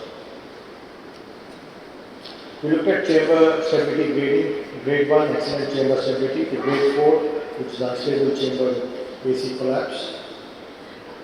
This was the preoperative baseline data comparison for the soft and the dense groups. We looked at age, axial length, K1, K2, antechamber depth, corneal thickness, endothelial cell count, and the eye power, and there was no significant difference between these groups, both for the soft and the dense cataract group. These are the intraoperative parameter comparison for the soft group, and you can see that the fluid turnover actually is the lowest with the Quatera, which is just about 28 cc's, but it was not different from the other two machines. Now, you would expect that with the higher flow rate of 90 cc's, it would probably take much more fluid than the other machines. But then the total time for the surgery was less with the Quatera, and most of the time the fragments are occluded. When the fragments are occluded, then your flow rate is 0. So if you're completing the surgery quickly and if you're occluding, then even though you have a higher AFR, the turnover of fluid is lower. So that's what explains that. And we look at the chamber stability score, and here there was a significant difference with the Quatera scoring 1.10 and essentially 2.28 and the Signature Pro 1.70. The total ultrasound time, again, there was a significant difference. The Quatera and the Centurion took about 15 seconds. The Signature Pro 32, so there was a difference there. With the EPT, again with the With the Quatera it was 5.30. With the Centurion it was over 3.20. That's probably because it uses the older technology. Total surgical time was similar in all three cases. But, not statistically significant, but lower in the Quatera size. For the dense cataract, again, if you look at the fluid turnover, it was lower in the Quatera. The chamber stability was much better in the Quatera, 1.10 compared to the Centurion and the signature flow. Again, total ultrasound time again was lowest with the Quatera and dense cataracts, and the effective phaco time again is lower than the signature, but the Centurion again shows lower because of the OZ technology. If you look at the total surgical time, there was no statistical significance, average about 5.5 minutes. Intra complications, the Centurion group had one eye with a PC lens. So I'll just show you that video. You can see that this was while removing the last fragment. You can see that there is a surge. Again, the Centurion has the active centric which is supposed to prevent surge, but it works at lower parameters. Can you see that collapse of the AC there, and there's a punched out AC there. But with the Centurion, again, with lower parameters, the chamber is stable with active centric, but if you push up the flow rate and vacuum, then the response time is not so good, so you can have chamber escape. This was the corneal clarity which was graded as per the following score: 0 to 4, 0 there's no corneal edema or decimal folds, and 4 there's strong diffuse edema. Again here the Quatera performed better, and it was 0.18 in the soft cataract group and 0.36 in the dense cataract group. So corneas were much clearer on day 1. And this was the endothelial cell density and central corneal thickness. There was no statistical difference between the three groups. So to conclude, the Quatera 700 ecosystem has an innovative new quarter pump which covers complete chamber stability, even at the highest flow and vacuum rates. And you can either select to use it in the peristaltic pump, flow mode, or the vacuum mode. The vacuum mode mimics a venturi pump. And this enhances both safety and efficiency without any compromise. Because usually in the other systems, you have to lower the parameters to improve the safety. This reduces the efficiency, but here you can have a cake and eat it too. You can have both safety and efficiency.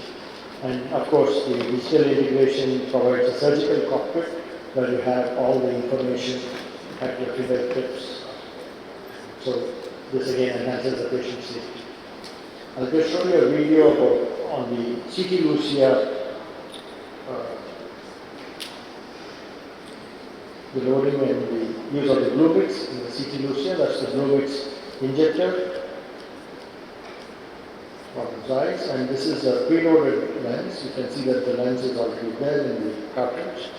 So you just put in viscoelastic, viscoelastic through the mouse, and then also over the lens there. And this is one of the most predictable systems, very easy to use injector. Just close the wings of the cartridge, push the lens. I normally inject my lenses under BSS. I don't use an irrigating cannula also, or I don't use viscoelastic. So this is basically, you can see the nice vexes, control vexes.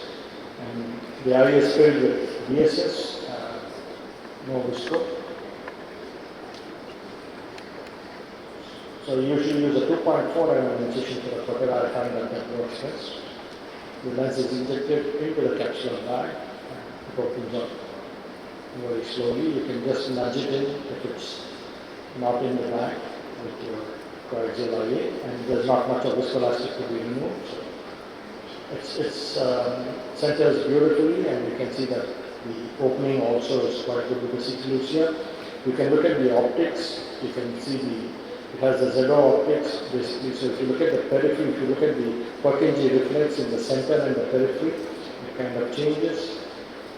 When you move it, you can see that as it goes towards the flatter periphery, the reflex changes. That's because it's got a negative spherical aberration in the center, and as you go to the periphery, it becomes small. Thank you very much. new Dr. Ganesh and introduce a new picking machine that compared to the Shyan and Signature Pro. That is three picking machine very popular in the clinic. And how about the use of the control 700 in the Pro syndrome patients or the small pupil syndrome, pupil patients? Yeah, again, in IFIS, if you have any fluctuation in the chamber, then the pupil comes down. The patients who are on translucent, who have IFIS. So it's very important to have a good chamber stability. And with the Quatera, that's why I said you observe the pupil, whether it's, if you have any chamber instability, then the pupil actually comes down. And the IOP reduces, the pupil comes down, and the IOP increases, the pupil expands. So if you look at the pupil very carefully, then you can make out the chamber instability. You may not actually see the cornea collapsing unless it's a surge, but you can see this mild shift in the pupil size, and that gives you the instability. And in patients with IFIS, if you have any chamber instability, then the pupil comes down, and then later on it becomes more difficult during the later stages of the surgery, whether it's removing the quadrants or putting the IOL, especially if you have a chronic IOL, then you can't see the marks for alignment. So it's very important to have a stable chamber. Anterior chamber stability is very important, not only for the stroke syndrome patients or small pupil patients, also for the intraocular lens concentration or rotation in the capsule bag.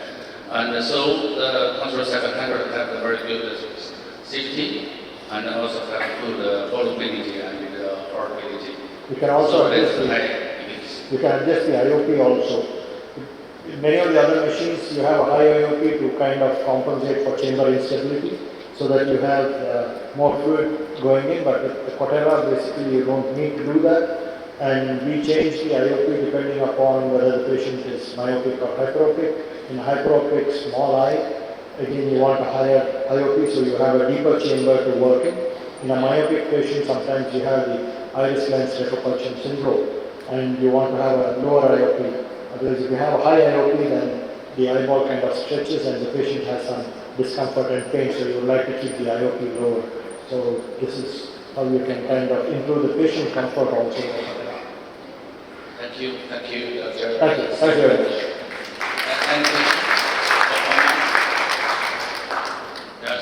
Next section, beginning. Thank you. Thank you very much, Anna, and also Jiwon. And thank you, ladies and gentlemen. Today my task is quite simple, actually, is to introduce a new method of review of OCTs, and all of us have been using this in our OCT image review systems for a long time. You know how tedious it is. Very often the printouts are easier because you only look at maybe the foveal scans, but we know how inaccurate it is. To really assess the OCT, you need to be able to see multiple rasters across the entire macular cube. These are my financial disclosures. We've been talking about AI a little bit this morning, and I think we can go more into it as to how can we introduce it in a practical way. And AI really is pervasive in almost all aspects of our daily life. We just think a little bit about all these aspects where AI is now so important. And in case you don't know, AI in ophthalmology is already here. So how can we make AI better, more accurate, and safer for our patients? Ultimately, of course, we want to make our processes smoother, more efficient, but most importantly, improve our patient outcomes. You saw from Anna's talk this morning that this is a tsunami of the silver population, increasing demands because of an aging population. And therefore, we need to find innovative ways to overcome these challenges. One of them is really to involve primary care providers more and more. I know that different countries have different rules as well as roles for primary care, like optometrists. But in Singapore, I mean, we're certainly looking at optometrists playing a bigger role in screening and providing some of this care. How can we make this, facilitate this? One way is to have something like the ZEISS Service Pathfinder. This is a deep learning decision support tool that streamlines the review of macular OCT scans by automatically identifying the scans that we need to pay more close attention to. In other words, it does not tell you what it is, it points out where it might be abnormal. So let's look at how this is done. We're all familiar with the Cirrus Zeiss OCT with the macular cube. This is a standard cube which acquires these images, and it flags, because of its excellent registration and segmentation, it flags even small areas of perturbation. In this case, a small point of RP elevation is flagged as abnormal. It's been trained by retinal specialists using over 75,000 D scans and 60 different macular pathologies. In other words, you've got this whole bag of training. In AI, this is absolutely crucial because rubbish in, rubbish out, we know we need to feed and train with accurate information. And more importantly, it's fully integrated. We talked about the ecosystem with Zeiss OCTs, especially with Cirrus, integrating with Forum as well as the retinal workers. This is one great example of integration with the user interface. And then it produces this static PDF report that flags abnormal areas. You see these as little lines, red lines on the left of the cube. So these lines indicate the areas that the Cirrus Pathfinder has found abnormal and deserves closer attention by the physician. So all macular reports ensure that there are no OCTs that are missed, even in the fellow eye, which may be apparently normal or the patient does not complain about. This is another pitfall. When we're so sort of concerned about an affected eye, we forget about the fellow eye. It is integrated in the machine itself. It's not cloud-based, and therefore you don't have to upload any images whatsoever. It detects small abnormalities. Small pocket of intraretinal fluid here is seen. That small intraretinal cyst just fovea, and you see that area of scans of interest on your left, those red lines indicating the area of abnormality. What I like about this system is it does not over-promise. It still requires the physician to go to these areas of scans of interest, determine whether it is correctly flagged, and then make a decision. It is very useful in screening and early detection. For example, in pre-op assessments of cataract surgery or refractive surgery, it's very easy sometimes to miss small or subtle pathologies on the macular OCT unless you have very, very diligently gone through every scan in the macular cube. Rishi says that Pathfinder allows me to practice as more than a single doctor alone, and this is exactly my thoughts too in a busy retinal practice. In the general ophthalmology context, Natasha says that it's a great opportunity for Pathfinder for cataract patients. I had a patient with subtle pathology which would have been identified 24 hours sooner during the pre-op workup. And I mentioned earlier that it allows quick and accurate monitoring of the fellow eye. You heard also this morning about geographic atrophy. This is entering the ventral retinal space because of available treatments recently introduced. And the ability to be able to follow this with a Pathfinder and automated system is so important. Let me just show you a few examples from my clinic. Here we have the first patient, a 69-year-old with polypoidal choroidal vasculopathy, a very localized area of abnormality, but not at the fovea. And therefore, visual acuity is 6. The patient comes in more with metamorphosis. But look at the areas of scans of interest. So these are the little red lines on the left side of the cube. And it shows you the extent of the abnormality. If you look at the segmentation, actually you have a clue. The RPE abnormality is already detected on the Cirrus OCT. So as you go through each of these sections, I wanted to determine how accurate it was at detecting abnormality, and also how accurate it was where it did not detect abnormality. So false positives, false negatives were really important from my perspective.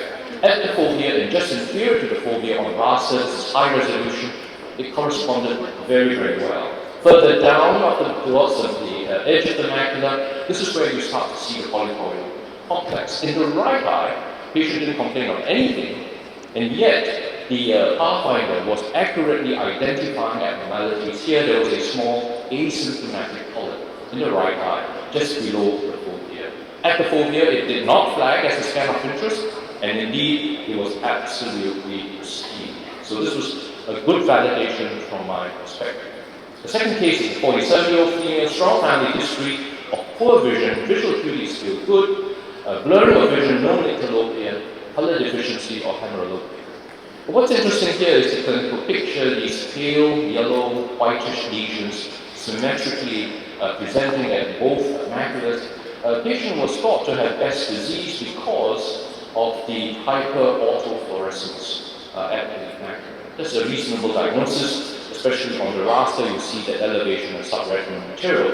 But the Pathfinder points a totally different picture. You can see on both sides, right and left eye, that the scans of interest are very extensive and they go right across the macular cube. So what is really going on? You would not expect this if it was a Best disease. So the patient was subjected to electrophysiology, and indeed it was not just a maculopathy, it was a diffuse cone and rod dysfunction. Right? So this is really cone rod dystrophy with severe macular dysfunction. And indeed EOG shows it's not Best disease because there was still a light rise. And the genetic mutation shows two mutations, one for CRX, the other for RDH12. So this is a rare presentation of cone rod dystrophy with the teleform material at the macula. The last case just highlights how specific the scans of interest are. 58-year-old female pre-diabetic with type 2 macular telangiectasia. Here you see the hyperautofluorescence at the center of the macula. This is quite a hallmark of early presentation of McTel. And the OTT Pathfinder really brings the accuracy of identification of the lacunae. These are neurodegenerative cysts at the center of the macula, very, very tightly at the fovea. And the OCT angio, although this is not included in the Cirrus Pathfinder, I think this is the next project for us, where AI can be hopefully a useful tool in identifying abnormal patterns of OCT flow. And that's very useful for the busy clinician. Here, this is just manual OCTA showing a normal signal, showing secondary choroidal neovascularization. In other words, this patient needed treatment. So in summary, the Pathfinder is a useful tool in my busy retina clinic. It allows me to quickly and accurately identify scans of interest. It allows me then to focus on these areas in greater detail. I've had high sensitivity and high specificity of these patients. No false positive cases has emerged. It is very useful in screening of the unaffected fellow eye. And there are many potential uses, not just in retina, but I think it will be a great tool for general ophthalmologists and for primary health care, such as optometry practices. So thank you very much for inviting me to speak. Thank you very much, and I think if you have any questions, you can post it on the Slido. I just want to ask one quick question about it. I think right now, unfortunately, even though this retina workplace looks like a great tool, and Harvey showed that digitalization using digital images are the way to go, but in practicality, a lot of practices still use hard copy printouts or even uploaded PDFs. So how do you see this Pathfinder sort of being the resource that can make their practice more accurate or change the workflow? I think first it's important to emphasize that this is only available on the instruments like the Cirrus. So if you were to apply this with another manufacturer, it will not apply. Secondly, I think it's a good way of using a static PDF report, but having the accuracy to determine abnormalities throughout the macular cube. Currently, when we print out even a Cirrus OCT, all you have is really the foveal scans unless you've manually moved it outside the fovea. But with the Pathfinder, it then flags out any abnormality within the macular cube, and that allows the physician to go back and look at those areas. So I think certainly increasing our sensitivity to abnormalities will make management safer.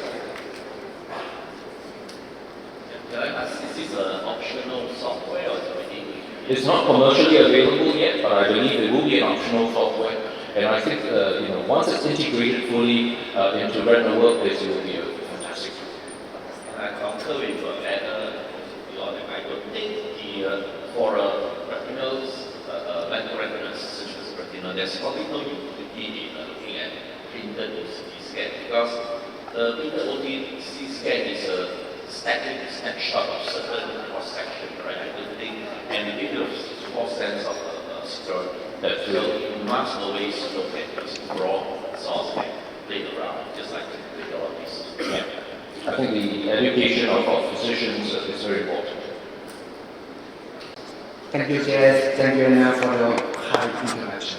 And also thank you, guys, for the horizon push. So today I'm going to talk about the role of the ICG for angiography in diagnosis and management of the retinal diseases.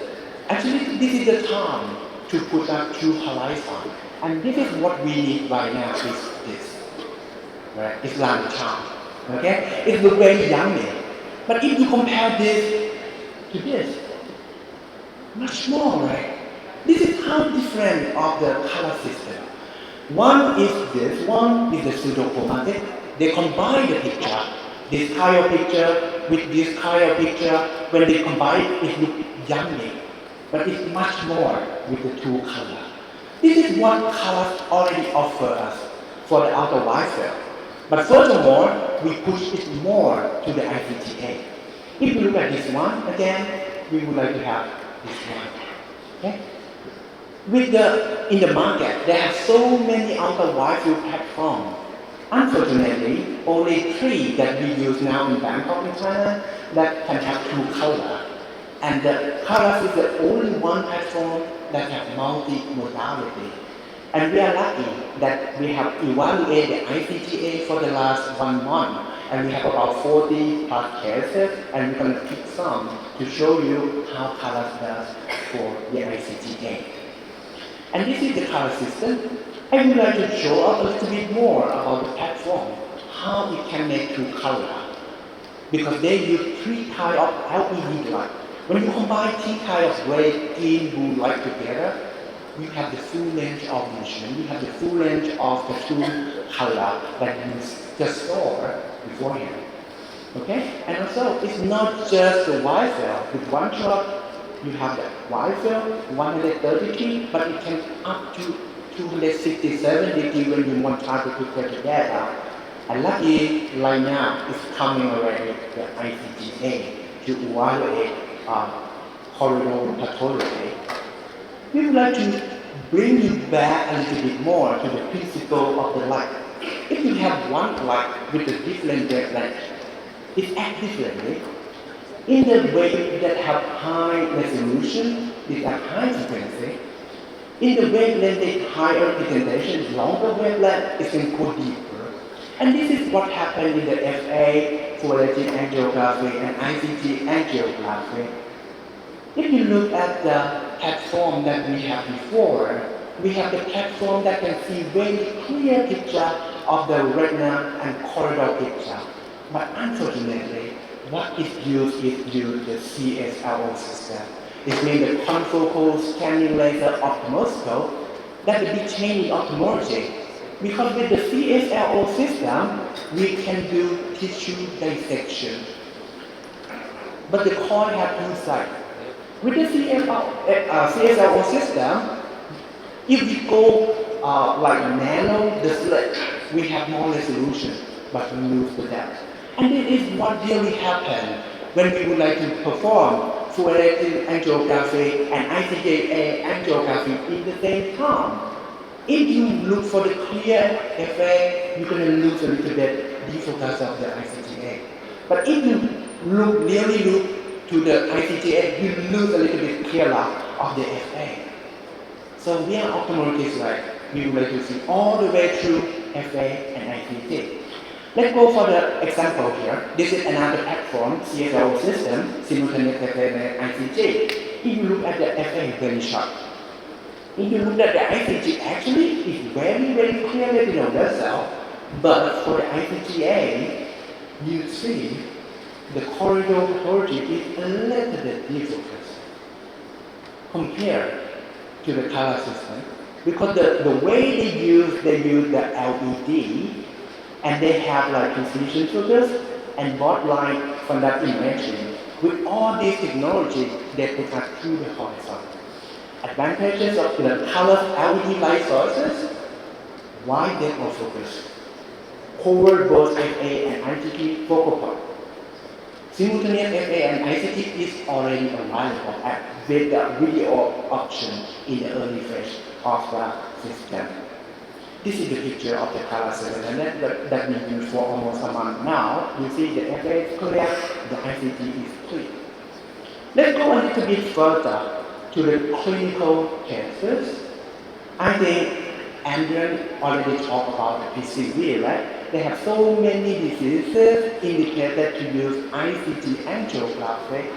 But in the old days, we more focus in the center. Is the PCV super common here? 50% of our cases is PCV. The CSR, CSC, we know more because we changed the word CSR to CSCR because we know that pathology is in the choroid. It's the central serous choroidal retinopathy, not the central serous retinopathy anymore. How about we go a little bit further with the colors? We go with the wide field. So we have the clear wide field ICTA, and we can go more with another diseases that are pathology in the choroid. We have two cases to present today. This is the case of 78-year-old Thai lady and complaint of the photopsia, headache and blurred vision of the right eye. If you look at the fundus, it's quite very well back. But if you carefully look at, if you look at the fovea only, you will miss all of this lesion. It's some subretinal infiltration, yellow. If you cut the OCT in that area, it is subretinal infiltrate, and a little bit of hyperreflectivity dot on the top of it. That's a little bit sign of the retitis. Okay? You zoom in a little bit, the fovea looks quite relatively normal there. But if you look at the FFA, in the area that you have the subretinal infiltrate, it shows up with a little bit of hyperfluorescence. But with the ICT, it unmasks it. You see? There's so many going on underneath in the choroid. When we zoom up, a lot of hypocyanosis dot all the way, not just in the fovea, but all the way through the retina. And if we cut the OCT in the center, that's why patient complain. That patient have this phototoxic in the center on the right eye. And actually, this case, if you look at here, it's come out with the bilateral pictofocal choroid like this because patient have HMV. And we not just say the patient eye, but we also say patient eye. That is the case that we unmask them. Let's go to the another case. This case we follow up with the colors for many years. Another glaucoma line for this patient, 2020. You see any pathology there? Actually, I can't. Okay, 1 month follow for the glaucoma, not really short. Not 1 year. And also another year later, 2022, can you see anything? Not really, right? And then we follow again next year, 2023. And then again next year, you see something. You see something already. How we say, up there, right? Actually in that time we not get the consultation yet. But if you carefully look up here, you see something there on the top. Without the Wi-Fi, even one shot, you're going to miss this. Right? Without the Wi-Fi, we can catch it up. If we look back into the history, it's already there since 2020. But in the day that they consult the patient to us, it's this. And if you look at the OCT, right now you don't know what it is. It's quite uncommon in Asia, but we do have it. But actually this patient is the physician in our university. And if the FA-ICT, we see much more. You see? This is the outer wide field FA and the outer wide field OCT. Even the area that a huge pigmented corridor mass there, it shows up well with the FA. But a little bit less in the flat area here. So this is how ICT LED have the advantage because it's deeper, it's wider. We see the pathology down there and become the diagnosis of choroidal melanoma for these cases, and we discuss about the treatment. If we compare the platform of the colors, ICT to another platform of the CSLO, You're going to say here is it's not apple to apple because it's different in terms of time, but it's very close time, per se. But you're going to say it's much deeper, much clearer because of the LED platform by Ganesh. And that is we push through the horizon. The color 700 is not just a nice true color outer white cell, but it also comes with FA, blue-green autofluorescence, fluorescent angiography, and recently, indocyanine green angiography. Like these cases, it looks very nice with the fundus, but if you look at the ICTA, it's unmasking. This is multiple dot-like indication with the sarcoidosis. I think you should try it and do nothing. Thank you.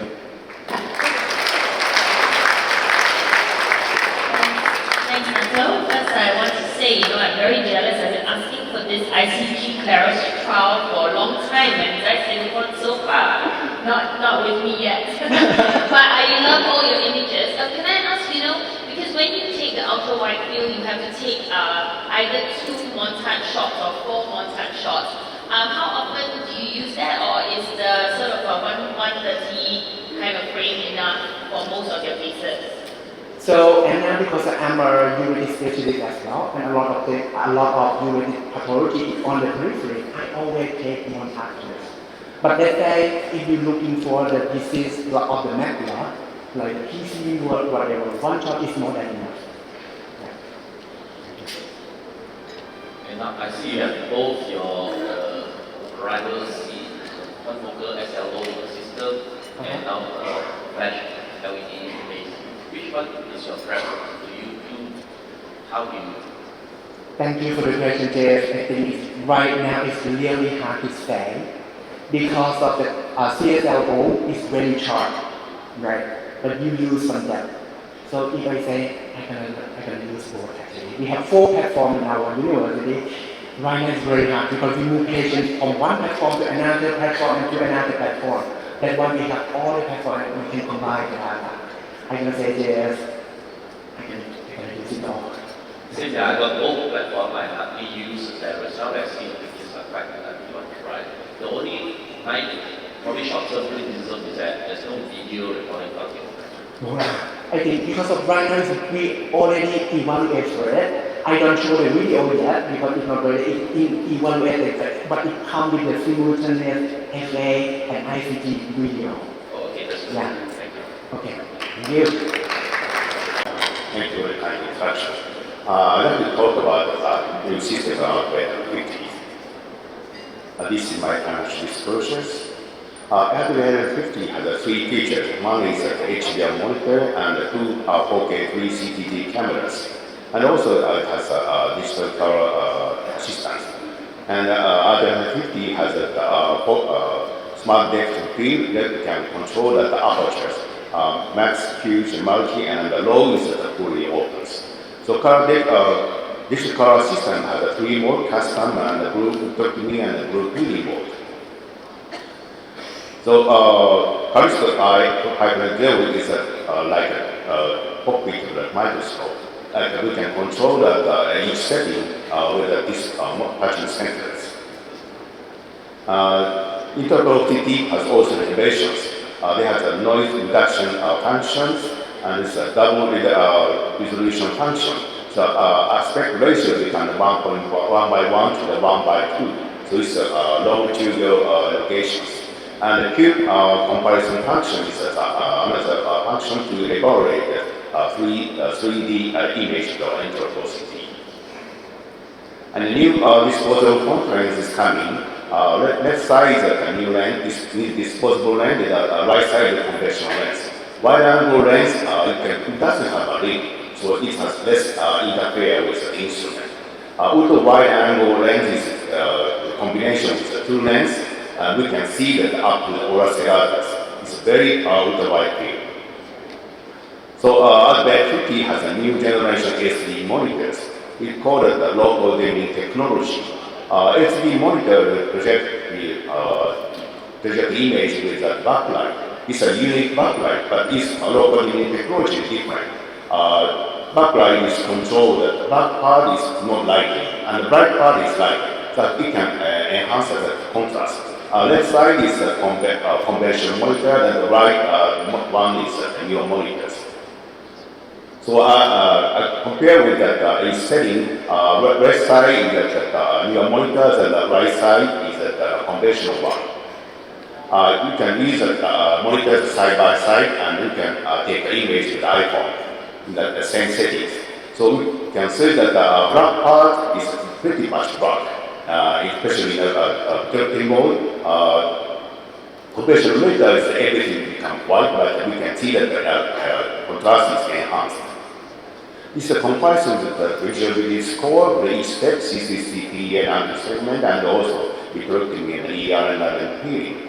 Every step had a significant improvement in the visibility scores among the 5 surgeons. So I'd like to talk about that. This is a woman with an epileptic membrane and macro hole.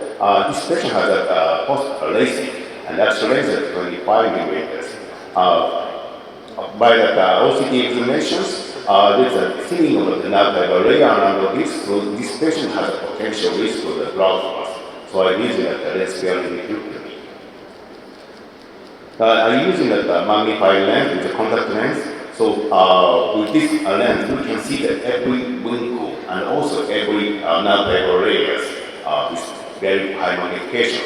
We can feel the epileptic membrane over the macro hole, and the edge of the epileptic membrane from the yellows and become thicker. So we found that there's an epileptic regulation around the macro hole. So we can feel the epileptic membrane.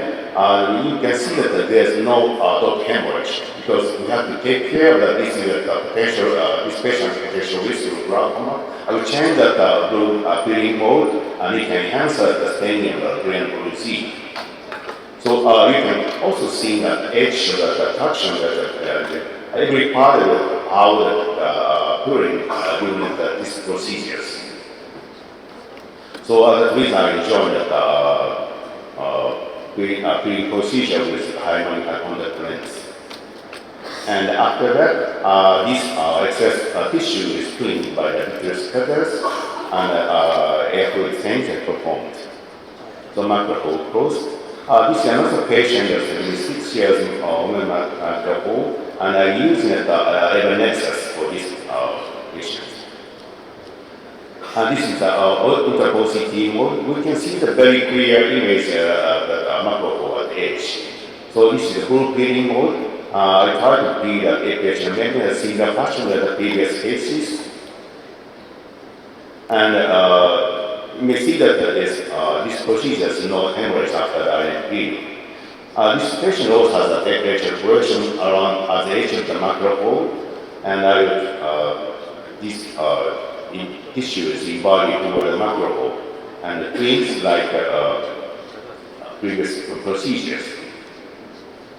So remember that the tissue is too much, maybe that interfere with the macro closure, so we can control the cystic volumes.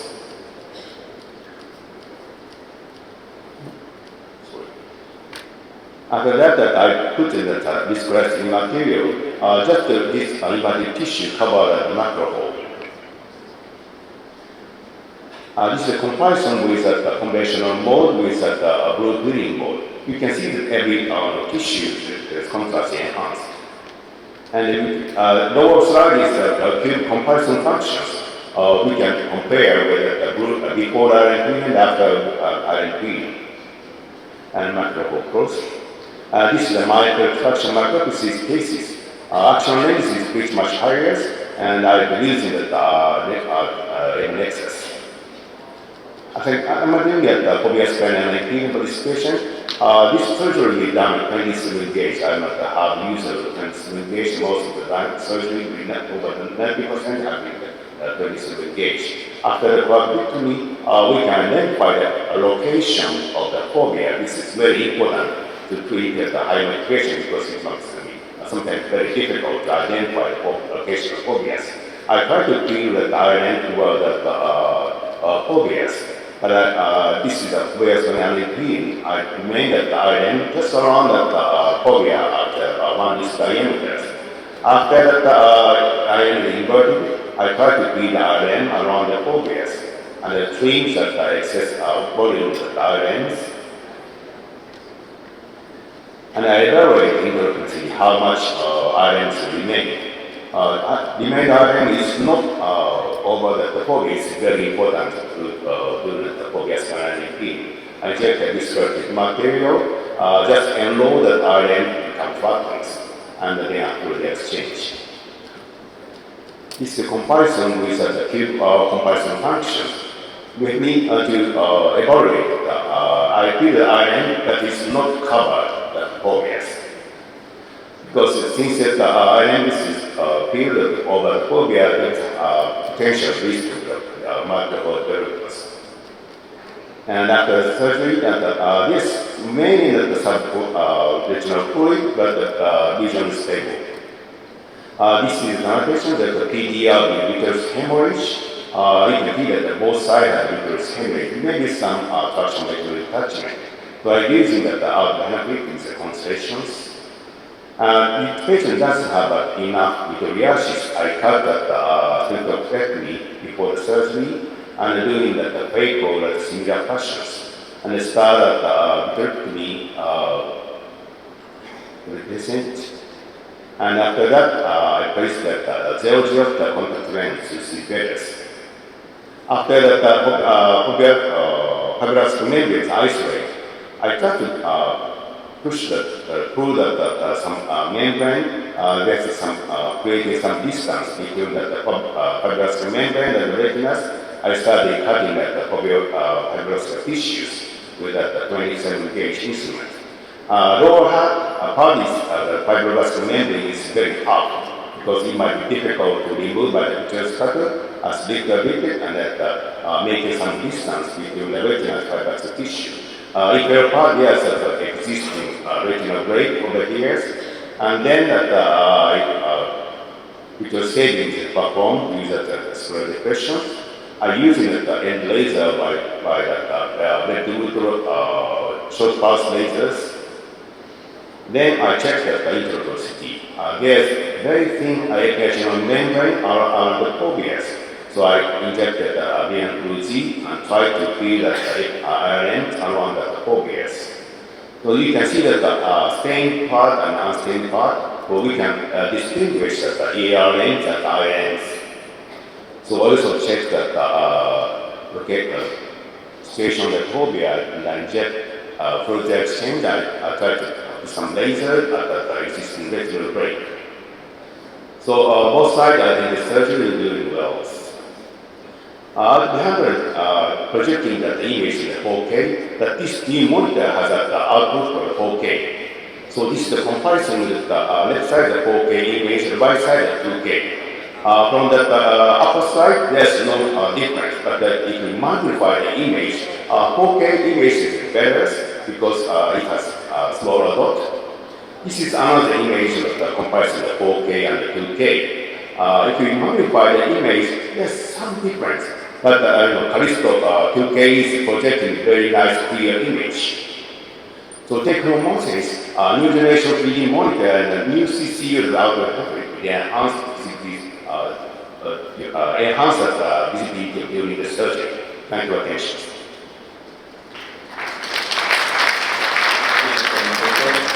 Certainly very impressive surgery videos that you show. I think do you routinely use a 3D viewing system now, or you still use a conventional microscope? Actually, I use both.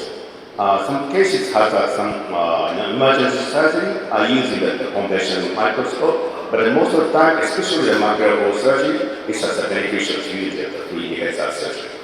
I think the real utility, I have not had experience, but having an intra-operative OCT would be extremely useful for having a macular problem, because very hard to determine one way where the fovea is last time because of my generation, and having an OCT that really can't do the proper job. Thank you very much. Just out of curiosity, I know we're all taking a lunch now.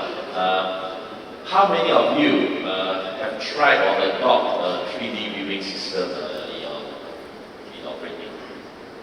I see probably less than 5 or 6 hands.